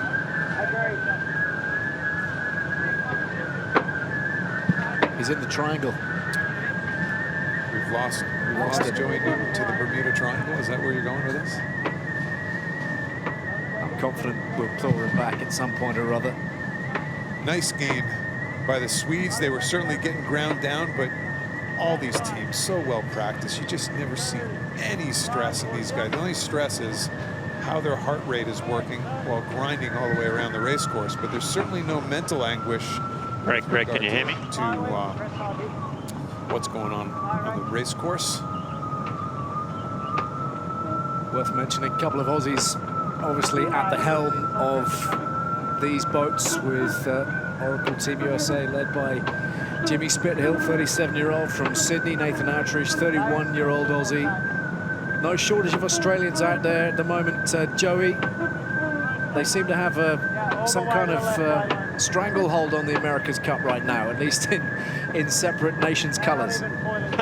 Yeah, I guess that's right at the moment. There is a lot of Aussies involved, and it just seems to go in cycles. It wasn't that long ago that the America's Cup was full of Kiwis and Americans across all of the teams, and we're just seeing a little shift to the Aussies at the moment. But Artemis is doing a great job out here in the water and seem to be sailing away at the moment.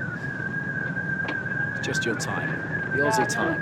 We've been giving lots of credit to tacticians in this shifty weather. We got to give certainly some credit to Ian Percy on this leg.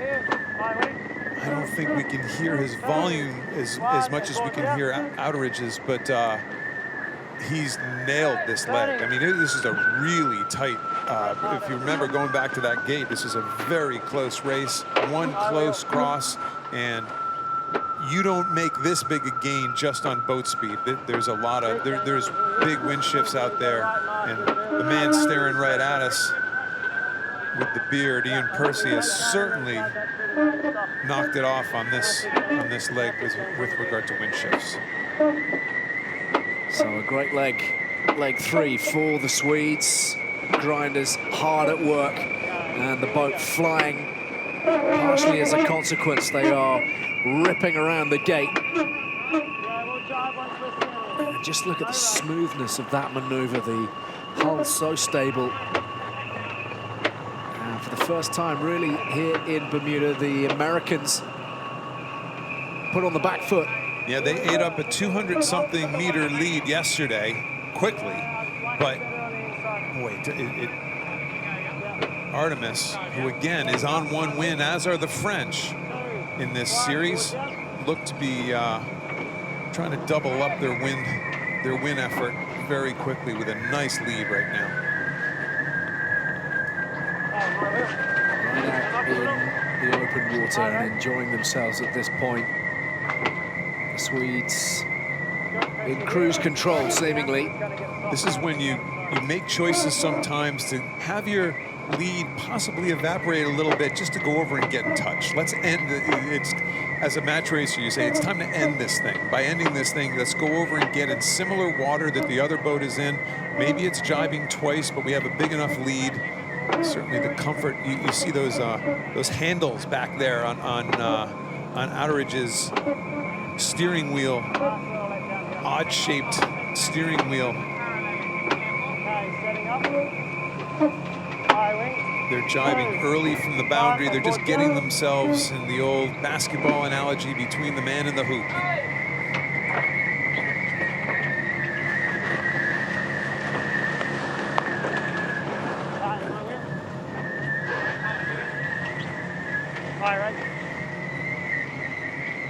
He's not making left, so he'll have to follow us right, or he'll have to double jibe Kiwi.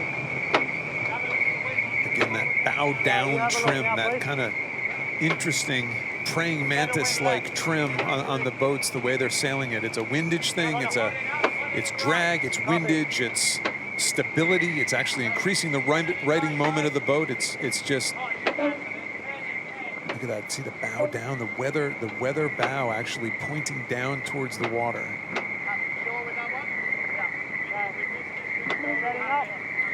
Tactician Tom Slingsby taking a peek to leeward. They want to do this one and in. They want to do one more jibe and in if they can. Just a delicate balancing act, isn't it, on the part of the helmsman? But the Swedes heading for gate 4 in confident style. Actually, I'm going to take that back. So he did a very nice job there. He saw that the Swedes were going to do one more jibe and in. They jibed early on USA to actually jibe a second time, go back and again force that split. No sense in following them around the race course right now. They need a split. They need a big wind shift to help get them back in, and they're not only going to do it by jibing twice the way they just did. So looking to pick up a little bit of speed as the gate approaches. Round they go. Another pretty slick operation from the Americans, but plenty still to do.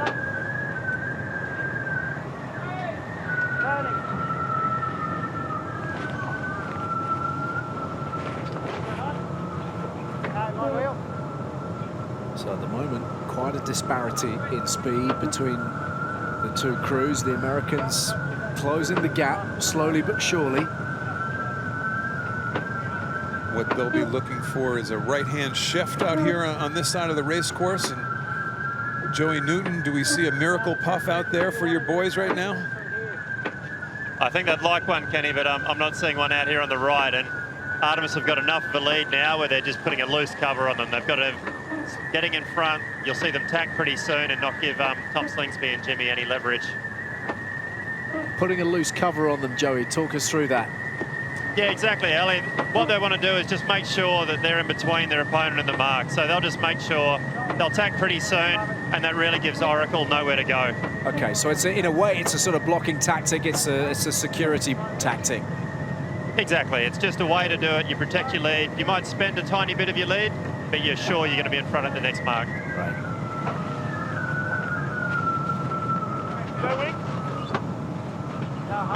Blur of action on board the Swedish boat. It is a blur. These guys get across the boat fast, and you notice that the wing trimmer gets across early, and then the helmsman comes across secondarily. Here's the wheel. Here are these handles we're talking about, the handles that we think are adjusting the fore and aft rake of the dagger boards. So the helmsman is actually, see, he's right on that throttle right there. It's not a throttle. They wish it was a throttle. It's actually helping maneuver the dagger boards. And let's go back to Joey for a second. Are we reading this correctly? Yeah, that's exactly right. Some of the teams have twist grips, some of the teams have buttons. And what that's doing, it's controlling the pitch angle or the rake of the opposite side main foil. And that controls how high or how low the boat goes. We can guess, or we can throw it to the guy that actually knows what he's talking about. The latter is so much better. Well, the gap now is closing fast because the Americans have found some pressure, it would seem, and they are maneuvering nicely and putting themselves back in the picture here, seemingly, Ken. Yeah, they didn't, you know, Artemis didn't do what we were talking about there. They didn't exactly get into that. They kept the split going, and my goodness, had they clawed back. But it's one.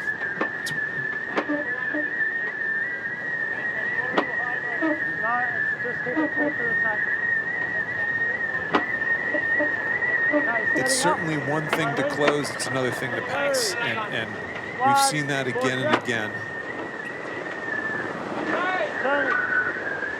One more tack for the Swedes, the single hull heading into the water, but popping up quickly back up onto the foils. It's not quite as they'd have liked it. Yeah, that wasn't the smoothest. You heard go wing, go wing. It sounds like the wing trim was actually a little over ease coming out of that. And again, Tom Slingsby seems to have nailed a few wind shifts and gotten them not only back in the race, but well ahead. These wind shifts, Joey, are big out there. Yeah, it's pretty crazy, especially up towards the top of the course here, and that's why we're seeing such big gains and losses as the boats get up towards these top marks.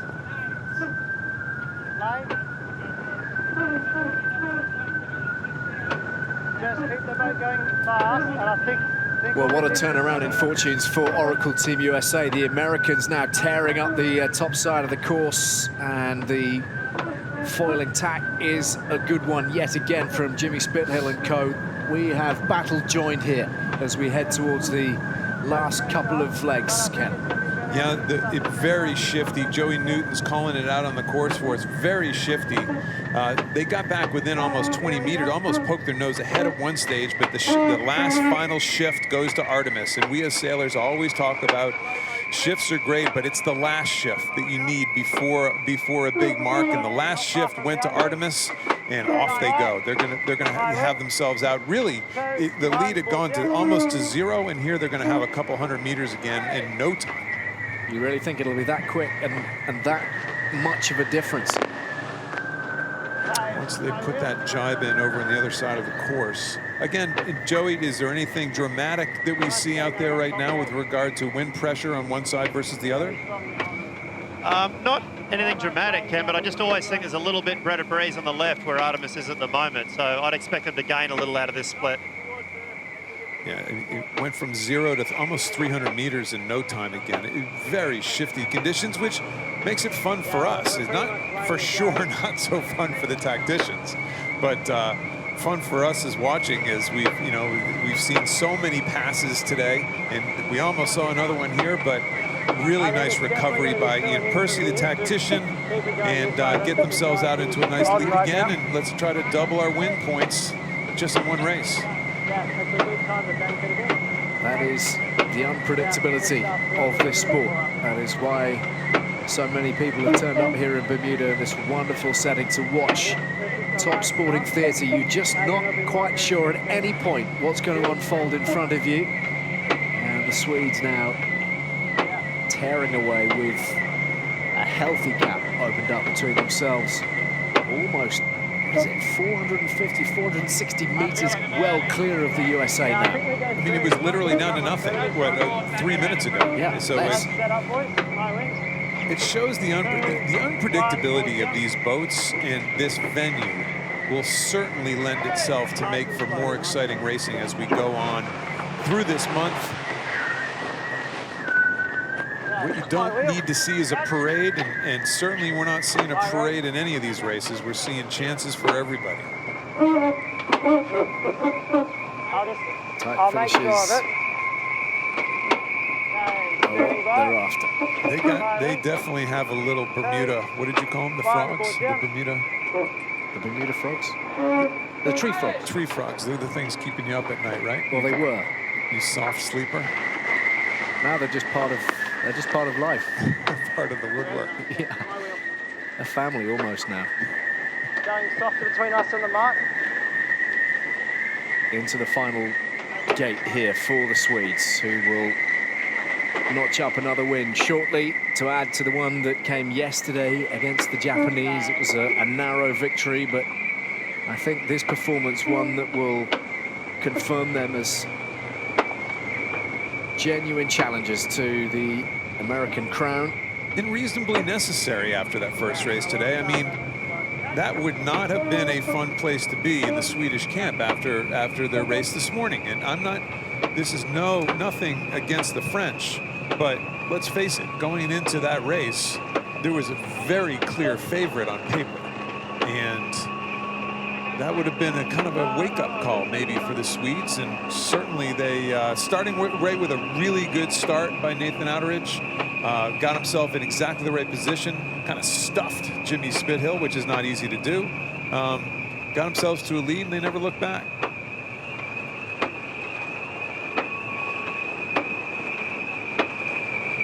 All the hard work paying off for Nathan Outteridge and co. Just screaming along the Great Sound, and they will be well pleased with that performance. They had to fight off a spirited resistance from Oracle Team USA, who threw pretty much everything they had at them, but in the end, a comfortable win.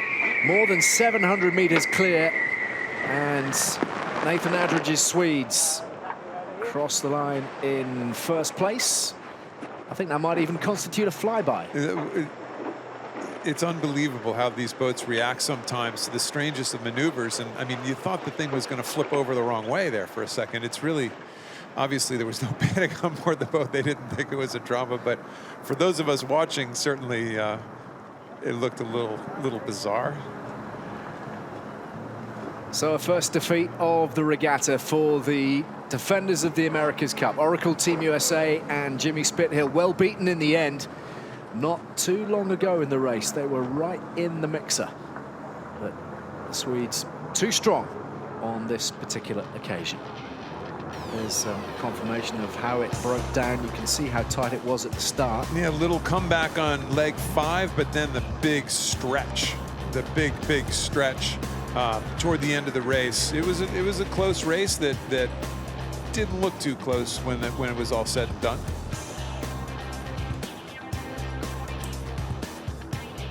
And here's another look at some of the action. Well, on the start, Nathan Outteridge kind of made amends for his start this morning when Frank Camas got underneath him and kind of stuffed him head to wind and got him off the line. He did exactly the same thing to Jimmy Spithill, got underneath that hook move, stuffed him head to wind, took his time to go over the start, and led into the first gate. The split by Oracle Team USA, which seems to be very commonplace. But Artemis certainly looked smooth, looked fast, got themselves out to a reasonable lead. Ian Percy is in there facing forward, fourth person back. Certainly had a very solid tactical race leading into the finish, and really a solid win by Artemis Racing. So let's bring in Nathan Outteridge, the helmsman of Artemis Racing. Congratulations, Nathan. First of all, how much did you need that after defeat to the French in the opening race of the day? Yeah, it was a tough day for the start of us this morning. Things didn't really go according to plan, but we really needed to bounce back strong. And we had a great start, and the boys really dug in hard. It's so puffy and shifty out here at the moment. And first had some really good calls, and we really had a hard look at ourselves after that first race and stepped it up, which is more like how we should be racing. Nathan, take us back to the starting line, because that really kind of was the beginning and end of the race. Really nice hook there. I mean, it looked a lot like the Ben in Japan situation for a second from yesterday, but really good time. I mean, essentially, you dominated the start. Yeah, as I said, we learned a lot from the race against France. We put ourselves in a vulnerable position, and we saw Jimmy really wanted to lure it end, and positioned ourselves nicely, coming with a lot of pace, and got the hook. It was a lot of these races is about the starts, and it was nice to finally win one. Nathan, many thanks for your time. Congratulations on the win, and you can go, well, I guess you never put your feet up really, do you guys? But something of that nature, surely, after the hard work that you've done. So congratulations to Artemis Racing, and we can now show you the current standings in the Louis Vuitton America's Cup qualifier.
We're in action just a very short time ago against the Japanese.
The breeze still really variable out there, Kenny. It's very difficult for any of the sailors to get a proper read on exactly where they're going to find the best pressure. Well, it's old school sailing, really. It's look for the breeze, look for the puffs on the water, look for the velocity, especially in these boats where velocity can mean many knots, not just angle, but many knots of boat speed.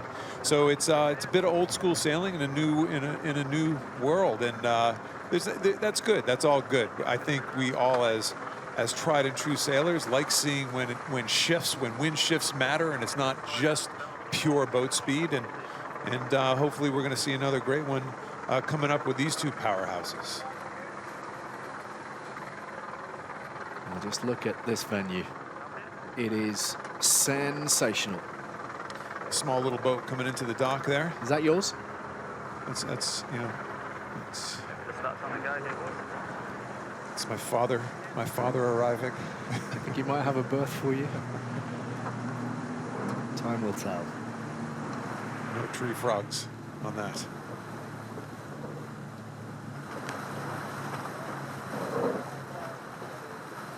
All set then for this next matchup, the penultimate race of the day, featuring Peter Burling of New Zealand against Ben Ainsley of Land Rover BAR. Two men, I guess, at different ends of the career spectrum in some regards, but I'm sure, Kenny, they will recognise plenty of the same character traits in each other.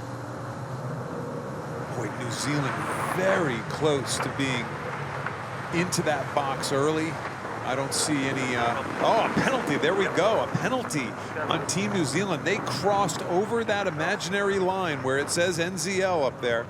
They crossed over that imaginary line that was up here and a little too early, and they're gonna have a penalty. Not only a penalty, but almost foul them as they went across in front. So not a perfect start by Peter Burling into his match race career, or early in his match race career.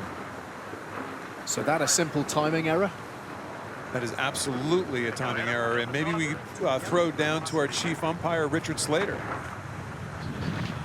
Okay, I'll be talking.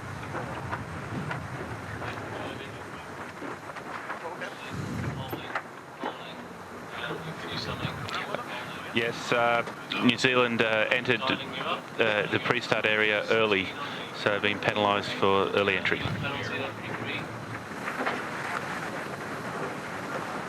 So an early penalty for the Kiwis, crossing the pre-start line just a little bit too soon. And just explain the ramifications of that for them, Ken. Well, they got to start 2 boat lengths behind the other boat because of that penalty, unless they can wash the penalty out and make Great Britain actually foul them. So that's the only way they can actually clear themselves, by forcing a penalty on Great Britain. If you're Great Britain, you're kind of running away right now. You just don't want to have anything to do with them. And start 2 boat lengths early, and off we go. You heard Peter Burling just say we just got to start on his tail. He doesn't look like he's going to be aggressive and go after and try to wash that penalty off, but you never know.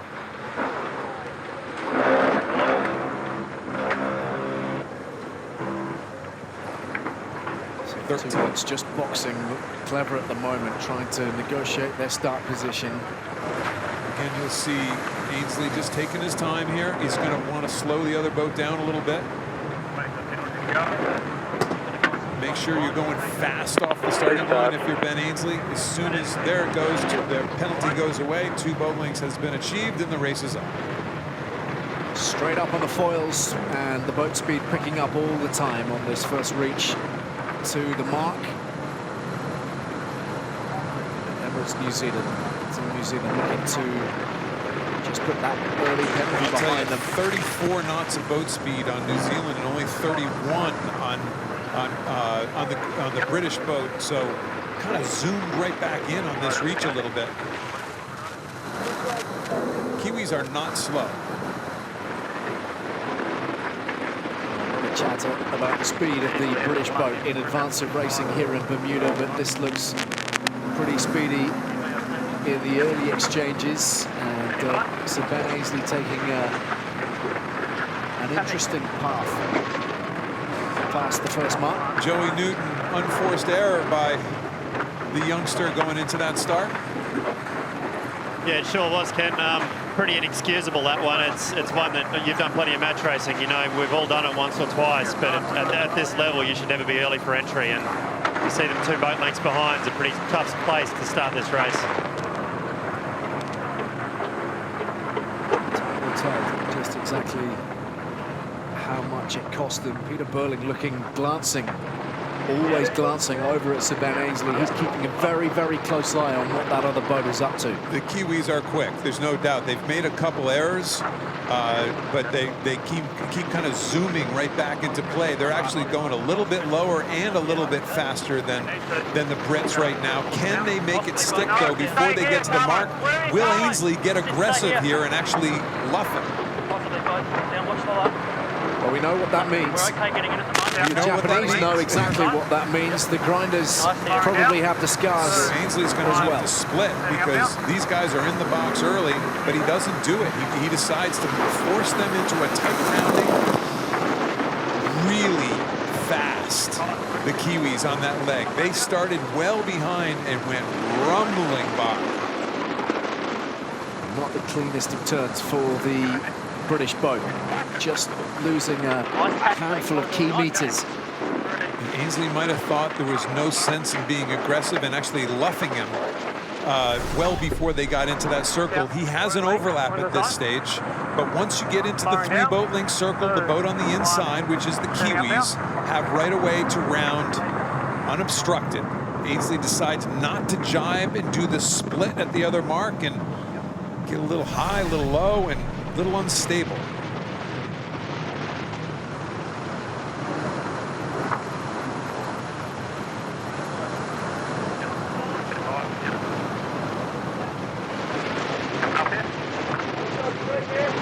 He just looks like he doesn't have a pulse.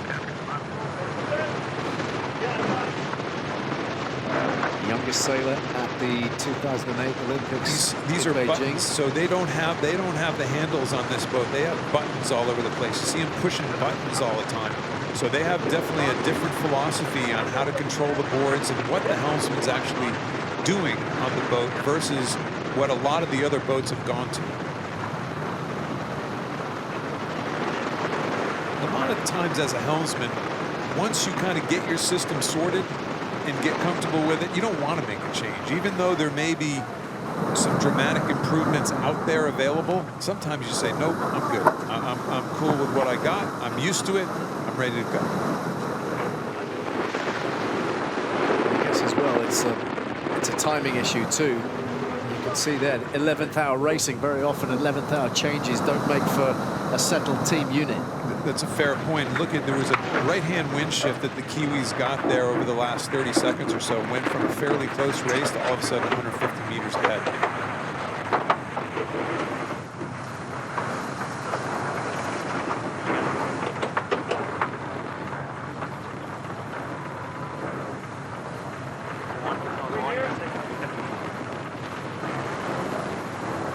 Again, big wind shifts out here. Don't count anybody out at this stage. Well-dressed fans. Was that your family? Arguably. I need to get one of those jackets. The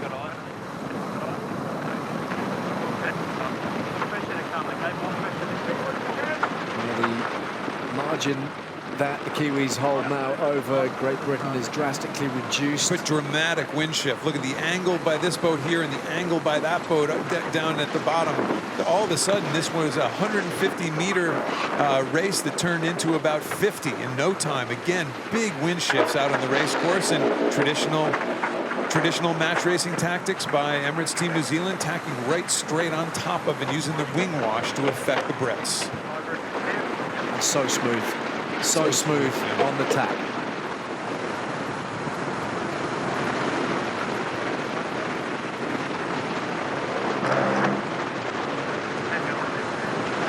Again, flying at a comfortable height. Seemingly, they have great control. It looks so smooth, doesn't it? They have long, I mean, let's go back down to Joey Noon for a second. They have very long horizontal parts of their foils, of their underwater foils, Joey.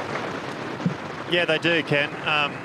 And all the boats are a little bit different, and it's sort of a product of all the testing that the teams have done over the past couple of years. And everybody's arrived at a different solution, and that's why you see some boats, like Team New Zealand today, very fast downwind, maybe not as quick upwind. With several kinks here, you know, there's all kinds of kinks all over those dagger boards, and the shapes are really intriguing. Yeah, that's right. And there's a rule, a box rule, that those boards have to fit in, and that's why you see some pretty weird kinks, and the designers have done some pretty strange things to make it fit.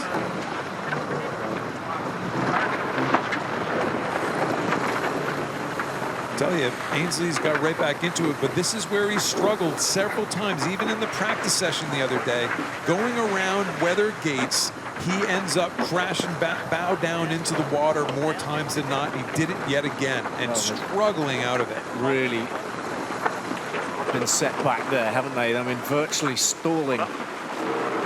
Boat speed down to 6 knots. Something dramatically wrong with how their controls are working coming out of those windward gates. We've seen them on many occasions, including the practice racing 4 or 5 days ago, really having a hard time with their foils. And look at that, it was a 50-meter, 50 to 400 in no time. Really disappointing for the Brits and their stability coming out of the windward gate. And a massive change in the dynamic now. Unbelievable. One maneuver, admittedly a very poor one from a British perspective, and the Kiwis now flying almost certainly all the way home with a 400-meter lead.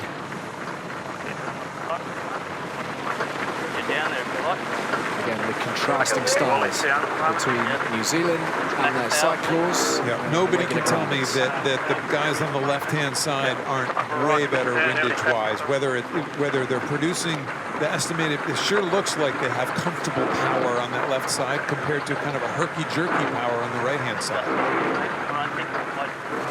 Now, what does that all mean?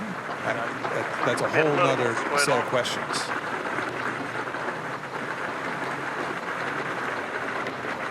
Perfect viewpoint for so many of those gathered on shore. The Bermudians really getting in behind this event. The opening ceremony, wonderful yesterday. And this perfect setting, this amphitheatre, the island lending itself to great spectator vantage points. The Kiwis flying around, a little bit of the hulls dipping into the water, but they recover so well. And they've got this healthy buffer. The cushion is a plump one right now for those of a New Zealand hue. This is going to sound like a broken record, but just very simply, one maneuver can devastate your race. And one maneuver for the Brits at that top mark, bearing off around that top gate, plugging the hulls into the water, that really cost them 400 meters. And you would guess, inevitably, the race. Well, it happened, didn't it, on the fourth leg of their race against the Americans, the second race of the day. Similar problems that need fixing in a hurry. Go back to that previous gate and see this key moment. They look stable, they look fine. They're not overflying, they're not popping. Oh, there's a little overfly. All of a sudden, the curvature of their board comes out of the water to leeward, and it gets very unstable. So I think Joey was right when he said it earlier in their first race of the day. It might be over height that's actually leading to the crash rather than just stuffing the bows. Once they put that weather hull in the water, I think it's just the wheels came off, so to speak.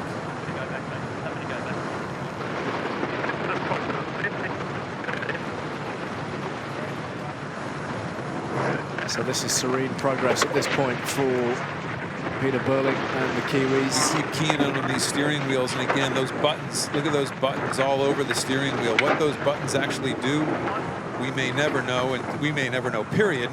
We probably won't know till the end of the Cup cycle anyway, but most likely they're there to control the dagger boards, the fore and aft, the side to side, rake, leading into maneuvers. Phenomenal. How there's buttons all over the place. Boxes, buttons. I bet you one of those boxes might actually just, I'm not even going to speculate.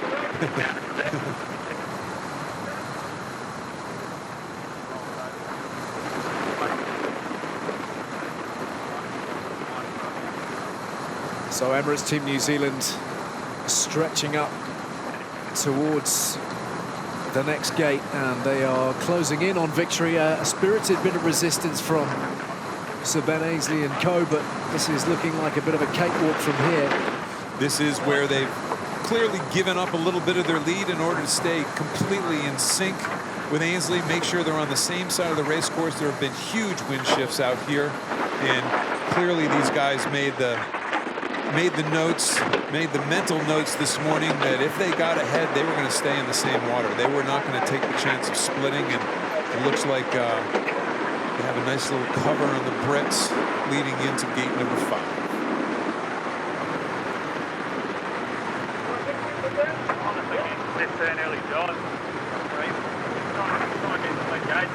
The New Zealanders ploughing their own furrow.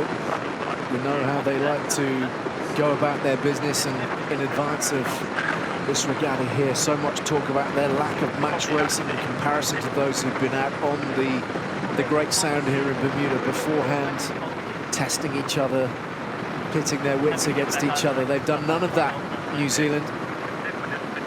They've put their confidence and their faith in their own preparations, and it seems to be paying off. I mean, obviously, literally and figuratively flying, going really quick. On that first run, Ali, when they just parked themselves behind but up to weather of GBR and just put the pedal down, that was as impressive a speed difference I think we've seen in this whole event so far. That wasn't a maneuver. That wasn't a fluke. That wasn't somebody making a mistake. That was hammered down boat speed. Downwind for the final time for the New Zealanders, and in the meantime, ton of ground to make up. Let's see if they have that same struggle, at least if they can. They have to rectify the problem. So even though you're behind, doesn't mean A, you ever give up, and B, can you rectify a problem that you had earlier in the race? So we know they've had struggles getting around this top gate and keeping stability, overflying, I think. Let's see if they can figure out how to fix it.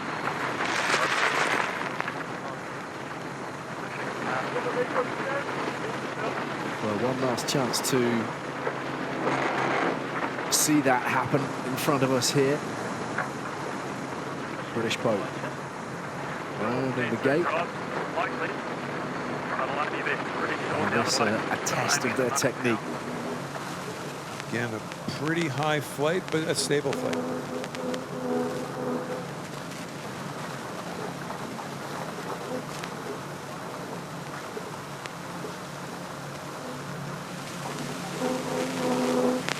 Ainsley, obviously, again, he's got the grips back there. I think he's in control of the dagger boards. And Joey, is it safe to say that Ben probably is controlling the fore and aft rake of the dagger boards as he's going around those corners? We've lost him again, but he'll be back. Is there some comfort in some regard for the British crew that they seem to have one major concern? Well, I think their major concern is the boat speed difference. You can rectify the fly height problem in some form or fashion. That fly height problem going around the top mark might take a couple times, but they're going to fix that. I would be far more worried about the boat speed on that first run. The boat speed difference between the two, we haven't seen anybody pass like that before, like the Kiwis did on that run. So the New Zealanders are heading for home, and they're cruising it, really.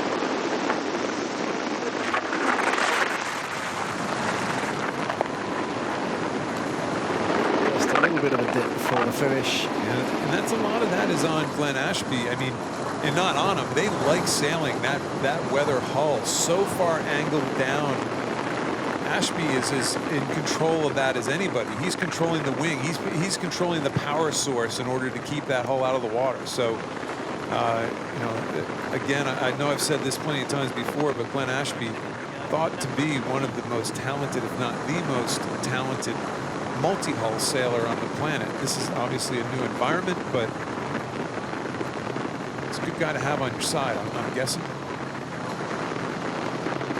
No doubt about it. They have really crushed the British in this race.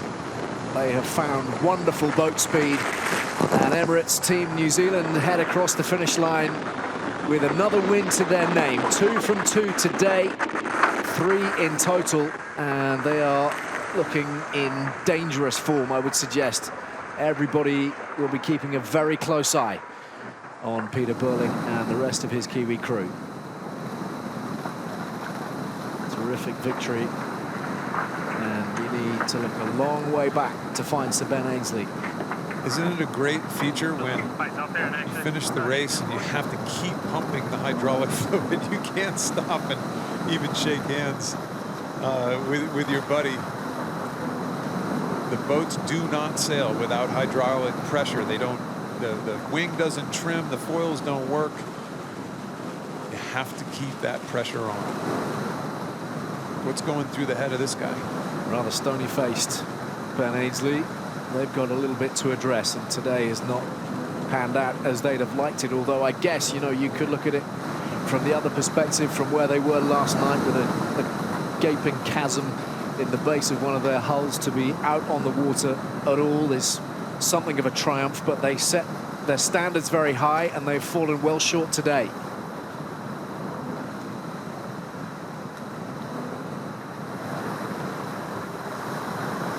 So the end of the day for Land Rover BAR and Sir Ben Ainsley. Not the happiest of outings today. Well beaten in the final analysis by New Zealand, and issues to address.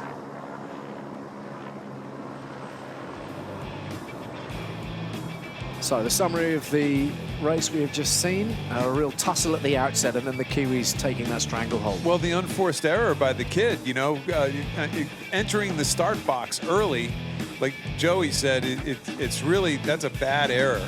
But all of a sudden, put on the afterburners on leg number 2, the pass right coming into that bottom gate and just stretching it out from there, literally on every single leg.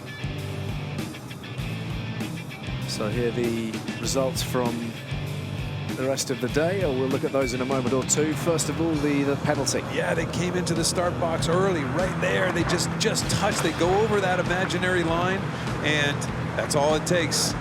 Chief umpire Richard Slater has an eagle eye for those little incidences, and he's not going to let you off the hook, not a chance.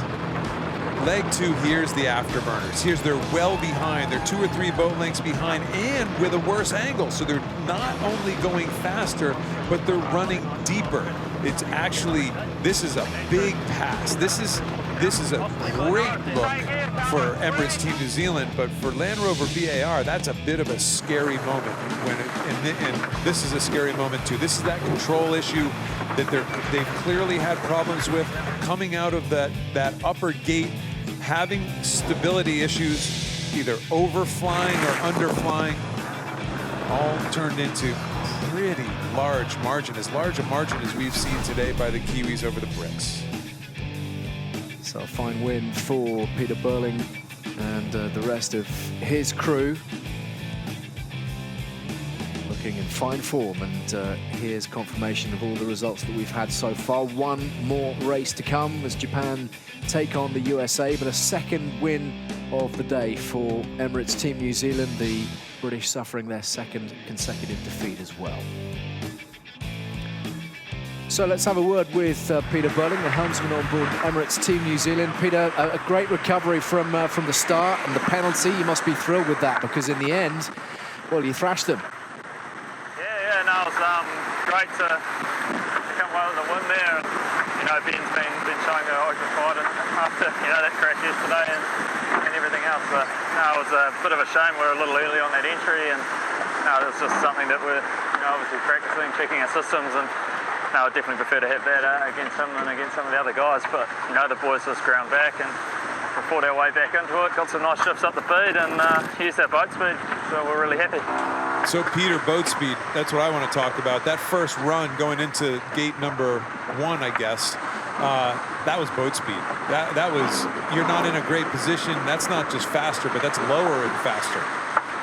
Yeah, well, that first one, I think we picked a slightly better ley line as well, and you know, it was probably a bit of a ballsy call really to go that fine on the ley line, but you know, we managed to pull off a really good jibe, and then you know, just got the boat fully ripping. But we're really happy with how it's going. But you know, we're just here to learn and keep improving, and you know, we're making sure we get through these first rounds. But you know, for us, it's all about, you know, trying to get the most out of this beautiful boat we've got.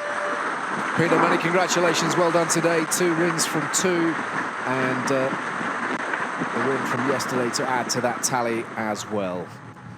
So great times here in Bermuda. The idyllic tropical islands of Bermuda have for years, of course, played host to a booming tourist trade, famous for its pink sandy beaches, warm hospitality and perfect climate. It's no wonder it's been near the top of most holidaymakers' bucket lists for decades. But it's also a pretty perfect place to grow up. And one of the island's most famous residents was down at the race village yesterday and out on the Great Sound, catching some of the action up close.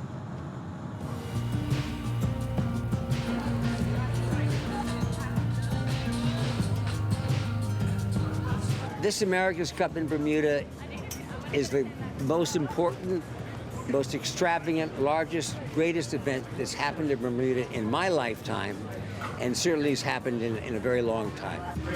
All right, good. All right, we're good. Good. Well, let's go. My connection to Bermuda goes back 400 years. That's how long my mother's family has been here on the island.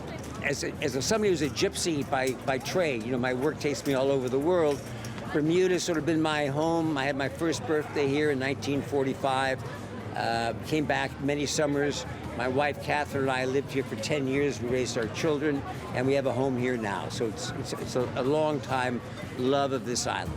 You know, I have a Welsh wife who certainly likes Land Rover Bar a lot.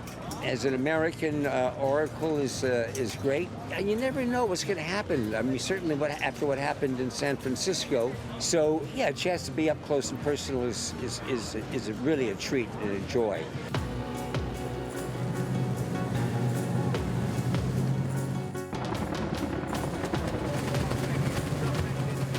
I just saw my first 2 races here at the Bermuda 35th America's Cup.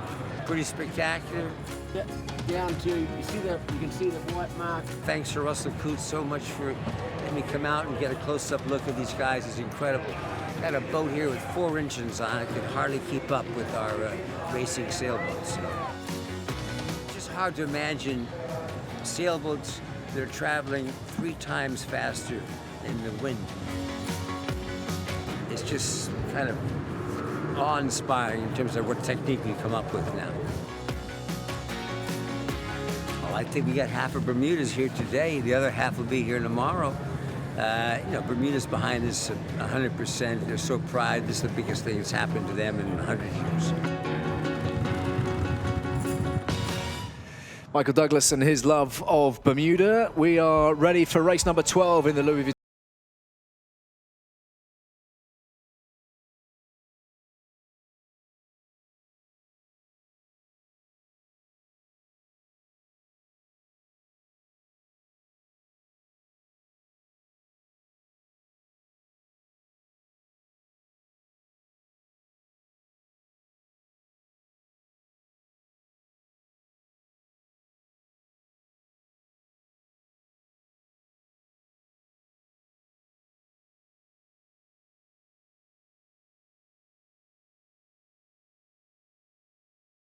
They beat the British, and of course they lost out to the Swedes. 3rd race of the day for them. Let's see how they line up for this one.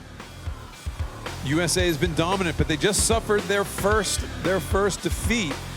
They don't want to go out of today. It's kind of an odd bit of this reschedule because we lost the first day.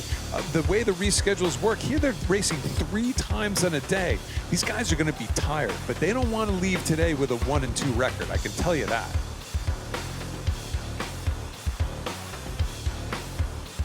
So the Americans unbeaten as yet, up until the point at which the Swedes got involved in race number 4 today. But this one intriguing on a number of different levels, with the 2 teams sharing information on the design front. And they know each other very, very well indeed.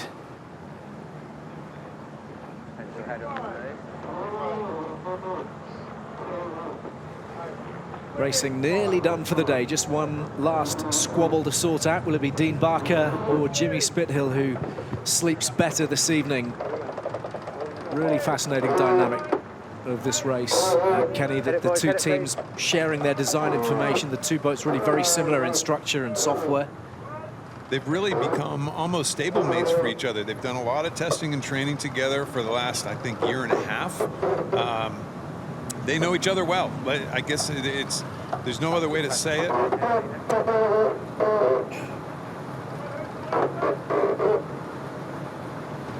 Joey Newton, let's go down here. You guys have been sailing against this Japanese team a lot. What do you like? What don't you like? What makes you nervous? Oh, well, the boats are really similar, Kenny, like you guys are talking about. The packages that they're using are very similar. There's a couple of small differences, but I think we'll see the performance be close. And Jimmy and Dean, they certainly don't pull any punches, so expect a few fireworks at the start, I think.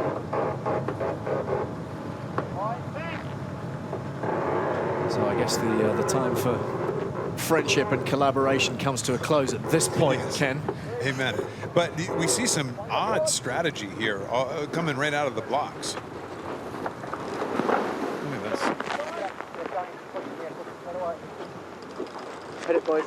Ready then for the final race of the day. Race 12 of the Louis Vuitton America's Cup qualifiers. Two teams that have been out here in Bermuda for some time, racing each other a lot day in, day out. How are they looking in the pre-start, Ken? Well, one thing that has become predictable in this pre-start today is unpredictability. It's really, yesterday we saw very similar setups for each of the teams and each of the different pre-starts as they do the dance, as we call it. But this one's a little different, and here's Dean Barker coming in for the hook. Again, he sees that Oracle's going fast enough. He will not be able to hook, so he quickly gaps off to windward and gets some distance. Again, 25 seconds to go before the start. If Barker can't do a hook, he needs plenty of space between the two boats to be able to try to accelerate before Oracle Team USA is able to do so. So this is a bit of a drag race. 9 seconds to go. I think they're racing right now. Neck and neck. And heading for that start line. The timing really good from Oracle Team USA. SoftBank Team Japan not too far behind. And we have that drag race that you were talking about, Ken, as they head for Mark 1. Spithill did a very nice job. It just in that whole pre-start did a nice job in order to fend off SoftBank Team Japan. Now he's well above the mark. We see the mark way off in the background here. That's the mark. They're essentially just going upwind right now in order to peel away and gain as much as possible. So it's very interesting call by Jimmy Spithill in order to not even head for that first mark, get himself a lead kind of the easy way. Yeah, copy. In about 15, okay? Interesting tactics from Jimmy Spithill at the outset here of this final race of the day, and it has enabled him to steal a march on the Japanese in the early skirmishes round Mark 1 and downwind. That was very well done by Jimmy Spithill, and that's a call by the helmsman. That's a gut call. That's not a tactician saying let's luff him up, let's keep him high, let's try to create a gap, whatever they call it on board. That's Jimmy just being Jimmy and making sure that he has as big a lead at that first mark as possible. He's hot underneath, he's close to getting locked down. Here we see the speed differences again, though. This is what we saw in the last race, that the boat on the left-hand side, SoftBank Team Japan, all of a sudden made a big gain and probably in just a slight puff of breeze. We're going to drive on the right gate lay, and then possible rimmer left. Okay. You'll catch them there. Very likely 18. The Japanese team will be trying to force that split at the bottom mark. They'll have one more jibe to do. I guess it all depends on whether the Americans actually lay the gate in or if they have to do a jibe as well. And it looks like they have to jibe as well. There it is from Oracle Team USA. Jimmy Spithill heading for gate 2 and looking to move upwind with the Japanese hot on his tail.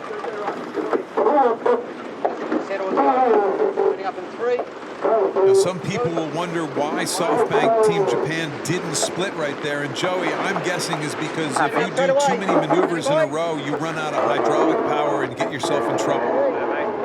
Yeah, that's exactly right, Ken. And it was a really nice setup there from Oracle to sort of get Japan going this way. So they both had to turn right. So they're in effect saying, look, you guys can split, but you're going to have to pay for it by doing an extra maneuver. Coming quick now. No wider. Very strong on him. 24, 23 and a half. In talking to a couple members of Oracle yesterday, and Joey, we got you right here, it didn't sound like everybody was happy with their tacks yesterday, and that tack was a little slow as well. 25 to boundary. Big gains for him.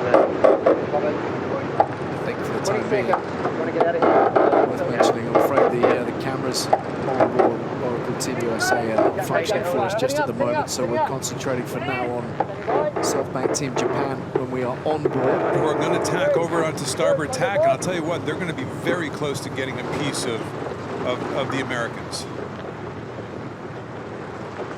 Yeah, very slick operation. The Americans coming tearing across in front. Tack right directly on top of the Japanese rather than going in all the way to the border, to the boundary. They decide to use that wing wash right on top of the Japanese. We'll see if the Japanese are forced to do 2 tacks and get out of that position, but that is not a good position for them, and there you see them tacking.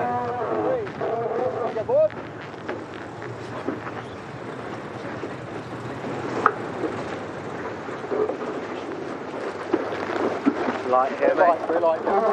Now, part of that splashdown there, Ali, was the fact that it's just light. I think that was a good maneuver, and they just got light. They had to tack. They were in bad air. So there's a whole bunch of factors. Look at, they're still glued to the water. A whole bunch of factors that came into play on that tack. And they're grinding like madness to try to build up hydraulic power.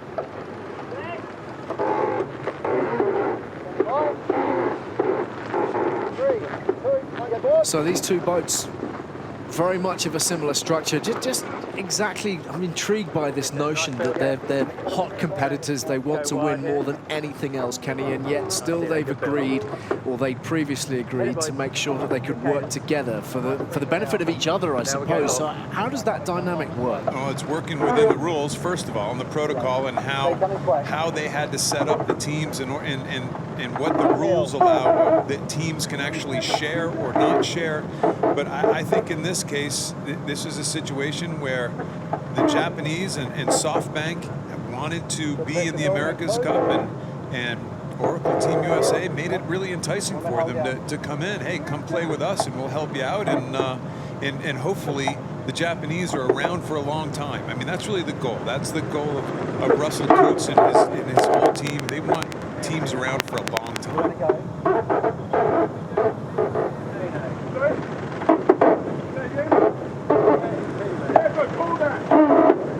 Working hard at the grinders as ever. There is just no let up for these guys. They really get through a mountain of work during the course of a day. Those shoulders, my goodness, what a workout they get. Understand that a lot of the teams, they have to go in for not just to the gym early morning for regulation cardio work, but to get those shoulders loosened up. Otherwise, you can imagine the repetitive nature of that exercise is really going to do some damage over time. My lower back was starting to hurt here in the chair in the booth. You know, I was starting to feel sorry for myself. But now that you mention it, I think these guys might have a little tougher than we do. Well, it's prehab, isn't it? The notion of kind of prehab, trying to make sure that you alleviate any kind of trouble by taking action in advance. So the wind speed just dropping down a little bit, seemingly. And as we've been describing through the entirety of the afternoon, very patchy. Real tester for the tacticians and everybody on board to try to get to grips with it. But the USA seemingly have got to grips with things very quickly here in Bermuda. They are stretching away from the Japanese, and they are looking in pretty good order right now. Just that one defeat thanks to Nathan Outridge's Swedes.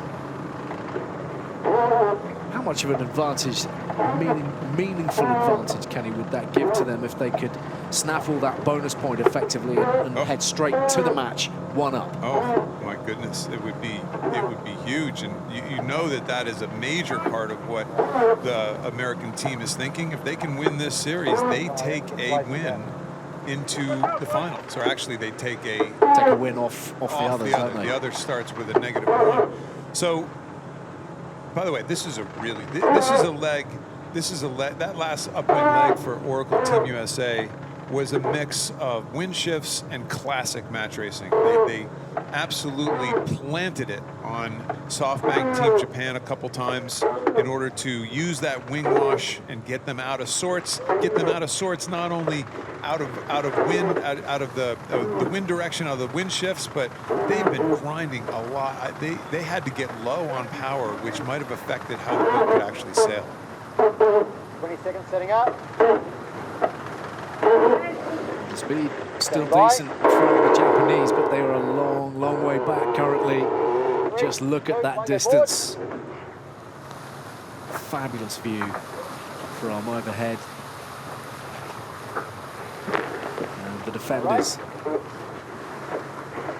just looking very, very slick indeed. A little bit close to the boundary edge, but it's all carefully monitored. They have the software on board, clearly, Ken, to make sure that that boundary is never an issue. That is exactly correct. Not only they have lights, but they probably have their own software to tell them exactly where the boundary is set up for the day. That's plugged in through the software, all done through GPS. You know, it's we talk at length about boat speed and individual teams, but when we know that two teams have very similar setups like the Americans and the Japanese do, you got to just give credit to the way they're sailing the boat right now. They're sailing it obviously smoother, better, wind shifts, higher, faster, whatever the words are. This is a cleaning going on right now on two seemingly identical boats. So there's still plenty in this for the sailors of the world who say that, oh, it's not about the sailors anymore. There's plenty in it for the sailors. Into the gate and upwind for the last time in the race. And again, a smooth operation. Those hulls never anywhere near the water. They'll be very happy with that mark rounding. That was a violent turn, G-forces around that mark, and those are easy ones to kind of get out of kilter, and that was as smooth as it gets, and they are launched right now.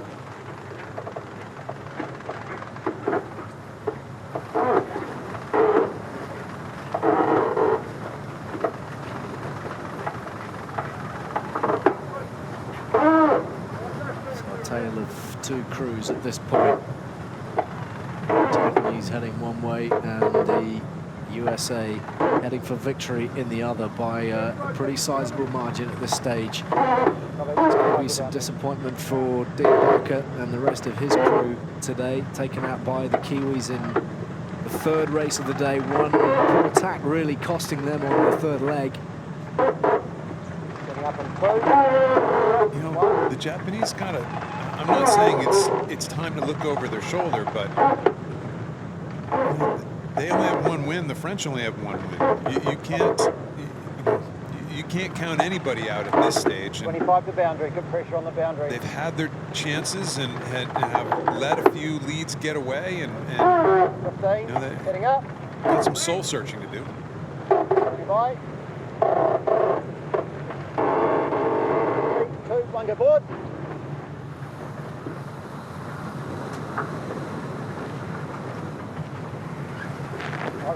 Steaming towards victory. Oracle Team USA well supported on the shoreline. Another glorious day for the spectators.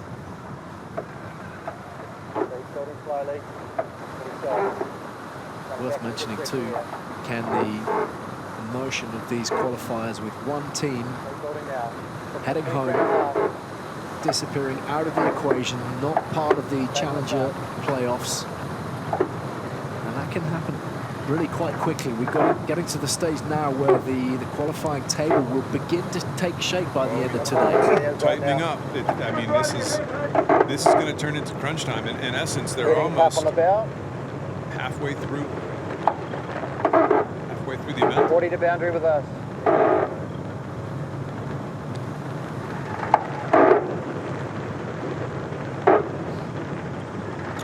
While we were at break, we just saw a really interesting view of Dean Barker actually twisting his hand around on that wheel, certainly controlling the ride height. You can kind of see it right there. His hand right there is just going up and down and back and forth. He's definitely controlling the ride height with that twist grip. One, go forward. Really good pressure out of it. All right. Okay.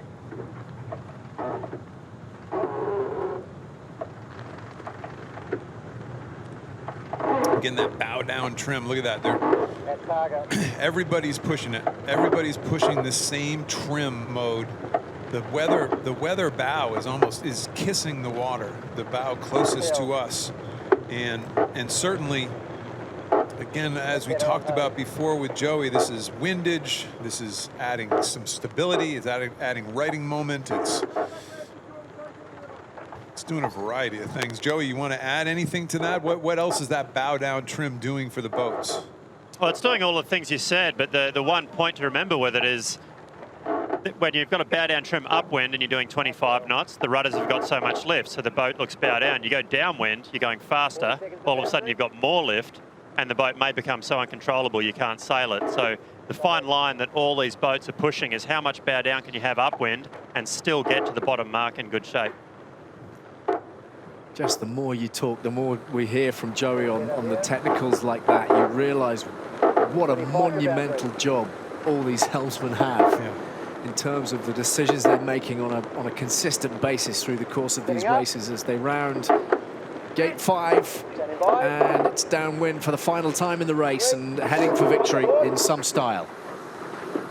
You can absolutely make the case, and we talked about this a bit yesterday, that the helmsmen on these boats have never had more to do. In my day and age, when we were sailing the big monohulls, the helmsman, you had a navigator, you had a strategist, you had a tactician, your mainsail trimmer was sitting right next to you. You had conversation, you had far more conversation going on about overall strategy. The helmsman was a much smaller piece of the puzzle. Here, you can make the case half the time the helmsman is all of those things. Maybe not the main sheet trimmer, but certainly gets in and out of tight spots very quickly. You just got to make these split-second decisions, and the tactician very often won't be there for you.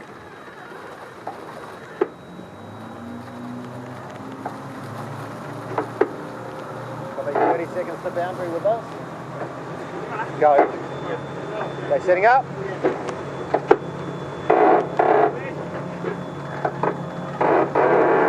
3, 2, 1, go forward.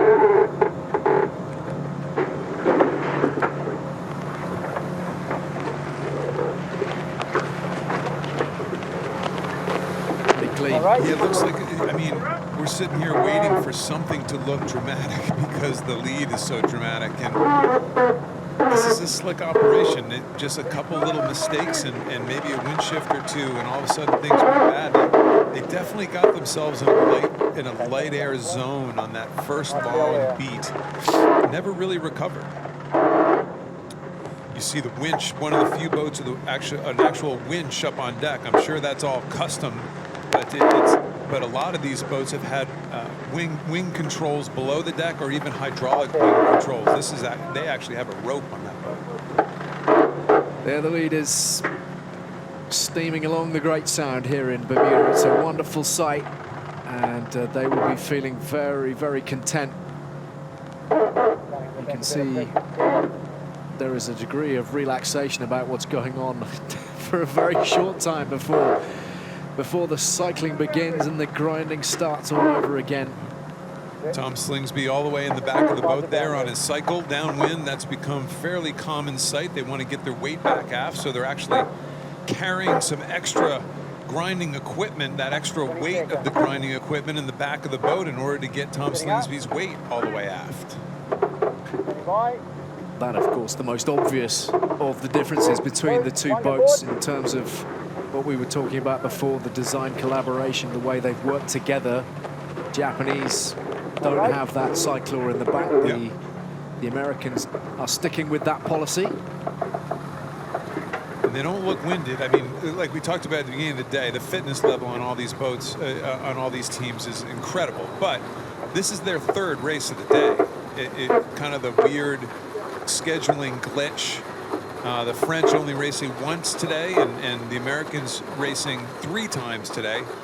They don't look tired to me. Looks like they're just fine. Thank you very much. And the catch-up game proving just too much for Dean Barker and SoftBank Team Japan. Day is going to end in disappointment for them. But what a finish from the Americans. And in actual fact, what a start from them, because right at the outset, a masterclass in match racing from Jimmy Spithill. 3rd race win. Should make that 5 in total. They've just been in fine form and really driving home the advantage from early on, Ken. It's going to be disappointing for the Japanese. Just 1 win alongside the French, and in a degree of peril, I think we can say that even at this early point. Well, absolutely. We saw the French come out of the blocks this morning and beat one of the absolute favorites in Artemis. So nobody's a pushover at this stage. That French race, I think, really opened a lot of people's eyes. And if you're Dean Barker right now, you're going back in with only 1 win in the series so far, and a game to spare. And the French are actually, you know, they still have 1 race in the palm of their hand. So this is, somebody's going home by the middle of this next week. One of these challengers are going home by the middle of next week, and I don't think any of us expected Japan to be even in the conversation that might be the team that could be going home. But we got a long way to go. So disappointment for Dean Barker and the Japanese. It's tough out there, no doubt about it. And Jimmy Spithill right at the peak of his powers. Yeah, except for just 1 leg where the Japanese team brought them back slightly. It was a dominance and a good start, a great start. Just slowly but surely just pulled away just about on every single leg. And here it is. You know, he had control. He got the lured position in tight with a good angle to that weather mark. But what he did here was interesting. He ignored where that first reach mark was. He actually sailed high and extended the lead, got a wider gap because of how he positioned the boats on that first reach. So that was very well done, and that's just instinct. There's no other word for it. That's just simply instinct, and very well done by Jimmy Spithill, kind of getting himself out to a good lead and extending. Again, it's the combination between the tactician and the helmsman, especially in this puffy, shifty condition. Certainly Tom Slingsby had himself a very good day, but they look smooth. To me, that was the smoothest they've looked in any of the races so far, Ali, and they're going to have something to be very happy about when they get back in. So another wonderful day of racing here on the Great Sound in Bermuda. And just for the moment, we're going to take you back to yesterday in the dramatic incident involving Land Rover BAR and SoftBank Team Japan. This was the collision that had tongues wagging everywhere, Ken. So here comes Dean Barker. He's going to do what's called a hook. He's going to get himself around to the outside of the boat, gets in there quick. Now, the obligated boat here is the Brits. They have to absolutely get out of the way as soon as that hook is created. And we're going to see a few different angles showing how, first of all, Dean Barker did not really go head to wind as the boat with the right of way. He didn't violently go head to wind, and we're going to see the Brits just keep going straight. They really don't alter their course there at all. They stay going straight. They're obligated to turn out of the way, to anticipate and turn out of the way, and they didn't do that. Here they come coming in with pace, coming in, and all of a sudden the leeward hull of BAR lifts up and it skids sideways and exacerbates the problem. By lifting up, skidding sideways, it becomes really dangerous for all these guys on the rail. Watch this. Wow, if it weren't for those dagger boards there, you could have seen the hulls pile right on top of each other and really do some damage to some bodies. They were very lucky. landed right on top of the steering wheel. Dean Barker was bailing out of his cockpit. You can't blame him. And there's the hole in the side of BAR right there, the hole that actually was taking on water when they weren't foiling. They got into the dock and they're bailing. I mean, conventional, it looks like kids in their Optis out bailing to get around the course, stuffing the hole full of life jackets in order to not sink at the dock. Pulled it out of the water, and the fantastic shore crew for BAR put the thing back together again to get them out on the race course today. And everybody enjoying the show, enjoying the competition, enjoying all the drama. So much of it on offer here in Bermuda, and this incredible setting for top flight sporting action. Really is something just a little bit special out there, and there are so many different ways of catching the action. Of course, you don't have to be on land.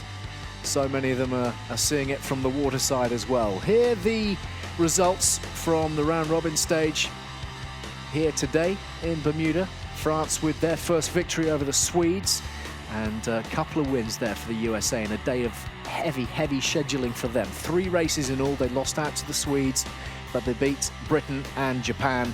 And New Zealand very impressive with 2 victories as well over the Japanese and the British.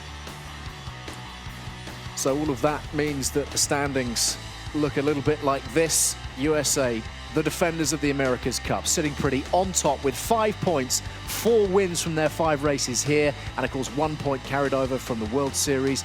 The British only 1 victory, but 3 points thanks to the 2 that they carried over from the World Series. The New Zealanders, though, right there with them on 3 points. Sweden with 2 and seemingly improving all the time. And the French and the Japanese, the backmarkers currently. Tomorrow's racing, still the round robin stage, but only 3 races coming your way. Great Britain against the French, and the French racing twice. Sweden, New Zealand, France again in action up against the Japanese. The USA have a day of peace. So another sensational day on Bermuda's Great Sound draws to a close. This